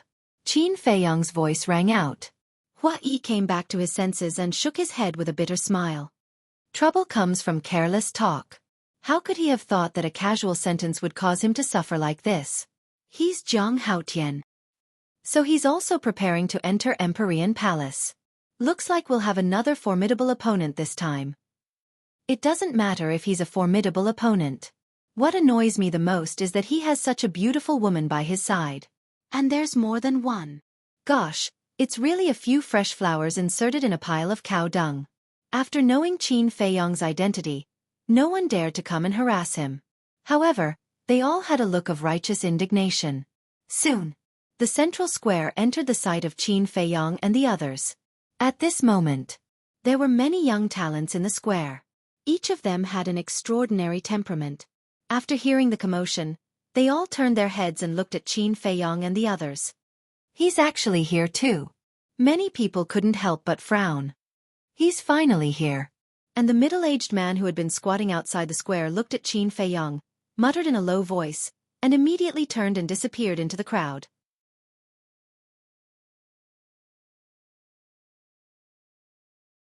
Chapter 1966. When Qin Feiyang and the others entered the square, everyone stepped back and made a path for them. Xueqi said, "Brother Jiang, you have to thank Feng Zijuan for your current fame." "Yes, I have to thank him." Qin Feiyang snickered. He had become famous by stepping on Feng Zijuan's shoulder. Otherwise, who would recognize a small figure like him? However, the dozen or so enforcers in the middle of the square didn't even look at Qin Feiyang and the others. The old man in white sat at the table with his head lowered. He didn't react at all. After all, their statuses were different. In their eyes, Qin Feiyang and Feng Zijuan's matter was simply a small squabble, not worth mentioning. The five of them walked to the table. The old man in white didn't raise his head. He took out a black token from his yin and yang ring and said, "Name cultivation. Jiang Haotian, initial stage god of war." Qin Feiyang stood at the front and looked at the old man in white. The old man in white waved his hand and a ray of light shot into the token. Then, he threw the token to Qin Feiyang. Qin Feiyang grabbed the token and looked at the old man in white suspiciously. Seeing that the old man didn't want to explain, he pulled the mermaid princess to the side. "Why are you pulling me?" Mermaid princess thought. "You can't enter Jiutian Palace." Qin Feiyang thought.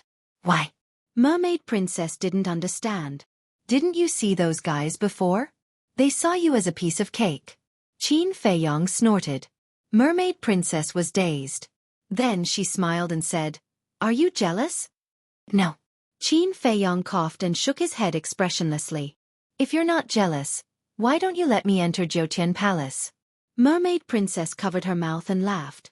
Qin Feiyang looked embarrassed and said, "Anyway, no matter what, I won't let you show your face outside." All right. The mermaid princess nodded helplessly. However, his heart was filled with happiness.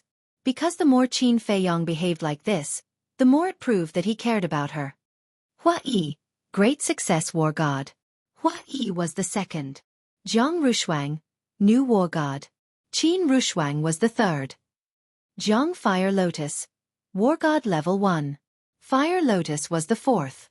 The three of them also received a token each. 1 advanced stage war god, 2 low stage war gods, and 1 beginner stage war god. Their cultivation isn't that great, but how dare they offend Feng Zijuan? Could it be that they really have some big shot backing them up? Everyone grumbled inwardly. Jiang Haotian. At this moment, a clear and crisp voice rang out. This voice. Everyone looked in the direction of the voice and saw a woman in white standing outside the square, panting as she looked at Qin Feiyang. There was also a trace of anger and grievance in his eyes. That was right. This person was Shangguan Qiu. The middle-aged man who had been squatting outside the square was sent by her. When the middle-aged man went back to report to her that Qin Feiyang finally appeared, she immediately ran over. "She's also here for Jiang Haotian?"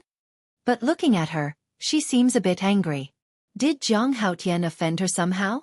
Looks like there's going to be a good show. Everyone looked at Qin Feiyang gloatingly. Shangguan Qiu was not only beautiful, but also powerful. Most importantly, she really had a backer. It could be said that almost no one in the younger generation of the entire northern region dared to offend her. Even the top monstrous geniuses of the Nine Heavens Palace had to be respectful to her. And Shangguan Qiu was indeed a bit angry now. These few days, she didn't even take a step out of the treasure house because she wanted to wait for Qin Feiyang.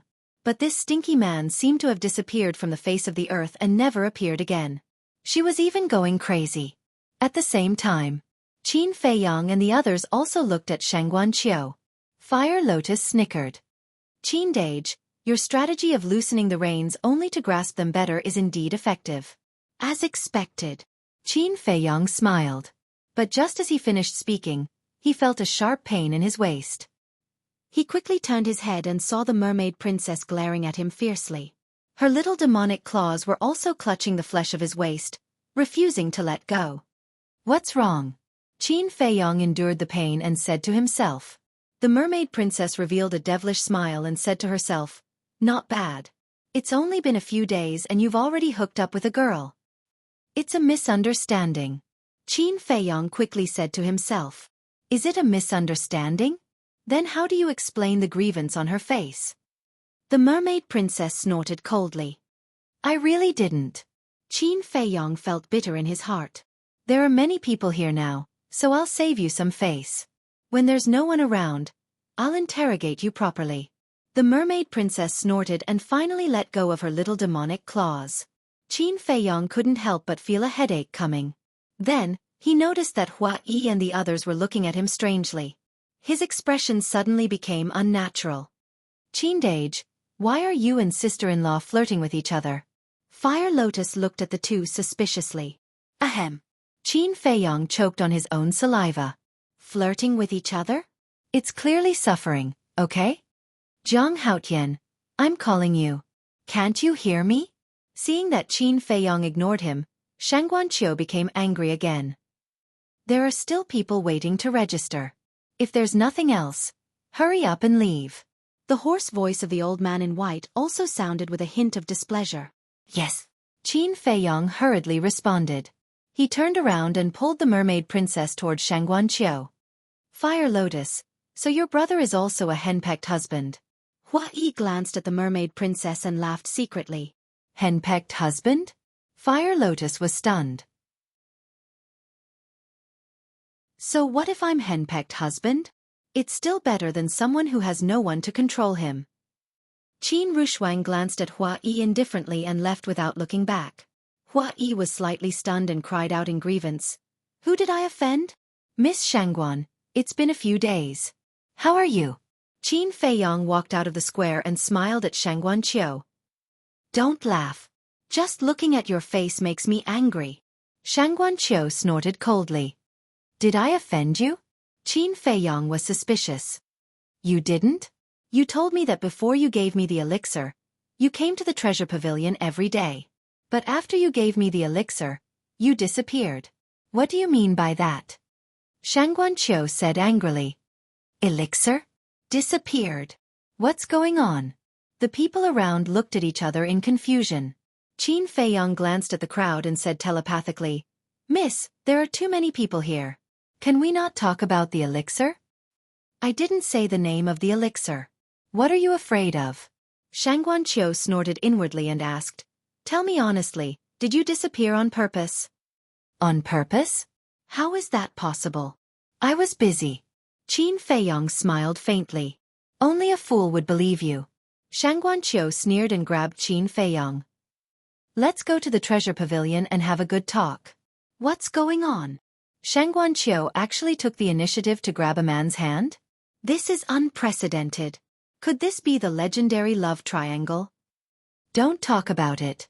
It's possible. It's because Shangguanqiu looked like he was wronged. I guess it's a relationship problem. Everyone looked at Qin Feiyong, Shangguanqiu, and the mermaid princess, dumbfounded.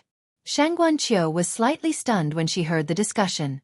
Her cheeks flushed and she said angrily, What are you talking about? Nothing. Nothing. People waved their hands and their eyes became more and more ambiguous. At the same time, the mermaid princess's face became more and more unpleasant. She looked at Qin Feiyong with more and more hostility. Qin Feiyong saw that the situation was not good. He hurriedly shook off Shangguanqiu and frowned. Some people just want to see the world in chaos. The more we explain, the more excited they become. Let's go. It's all your fault. Shangguanqiu stared at Qin Feiyong and took out an altar. The central square was not far from the treasure pavilion, but she could not stand such criticism. However, just as Shangguanqiu was about to revive the altar, a sword light flashed across the sky and slashed toward Qin Feiyong and the others. People were shocked. What was going on? Qin Feiyong and the others were also shocked. Why would someone attack them? Preposterous. How dare you attack me? Shangguanqiu came to her senses and was furious. She slapped the air and her divine power roared out. The sword light was instantly shattered. Who is it? Shangguanqiu shouted and looked around. It's me. A cold voice sounded. People looked toward the voice and saw a woman in red standing in the back of the crowd with a red battle sword in her hand. But she was wearing a mask, so they could not see her face. However, the eyes that were exposed flickered with a shocking cold light. Shangguanqiu sized up the woman in red, his eyes full of suspicion. Qin Feiyong and the others were also confused. But when they saw the battle sword in the woman's hand, Qin Feiyong and Fire Lotus's pupils shrank. It's her. Who are you? Why did you attack us? Shangguanqiu raised his eyebrows. The woman in red did not answer. She walked toward them step by step. You don't want to talk? Shangguanqiu's eyes were filled with murderous intent. Wait. Qin Feiyong reached out and stopped Shangguanqiu. What? Shangguanqiu was suspicious. She's here to kill me, Qin Feiyong said. Kill you? Shangguanqiu was stunned. Qin Feiyong did not explain. He let go of the mermaid princess and stepped forward to face the woman in red. We've been looking for you, but you came to Sky Dragon City without us knowing. The woman in red stared at Qin Feiyong and said angrily. Qin Feiyong sighed deeply and said, I didn't expect you to come to Sky Dragon City. Why? Are you afraid that I'll see you? The woman in red sneered. I don't mean that. Qin Feiyong shook his head. Then what do you mean? If you don't want to marry me, just say it. Why do you have to hide? The woman in red shouted angrily. As soon as these words were spoken, it immediately caused a huge uproar. And they're in a four-way relationship? What's this guy doing? Why does he have so many women? But it also shows that he's not a good guy. Seducing one after another. This kind of person is a disgrace to us men. He's a scum. This is really annoying. People were discussing angrily. Qin Feiyong's face darkened. What's going on? You're tuning in to the Xueqi's Martial Arts Saga YouTube channel. Don't forget to subscribe and join us on this journey to catch the most captivating stories.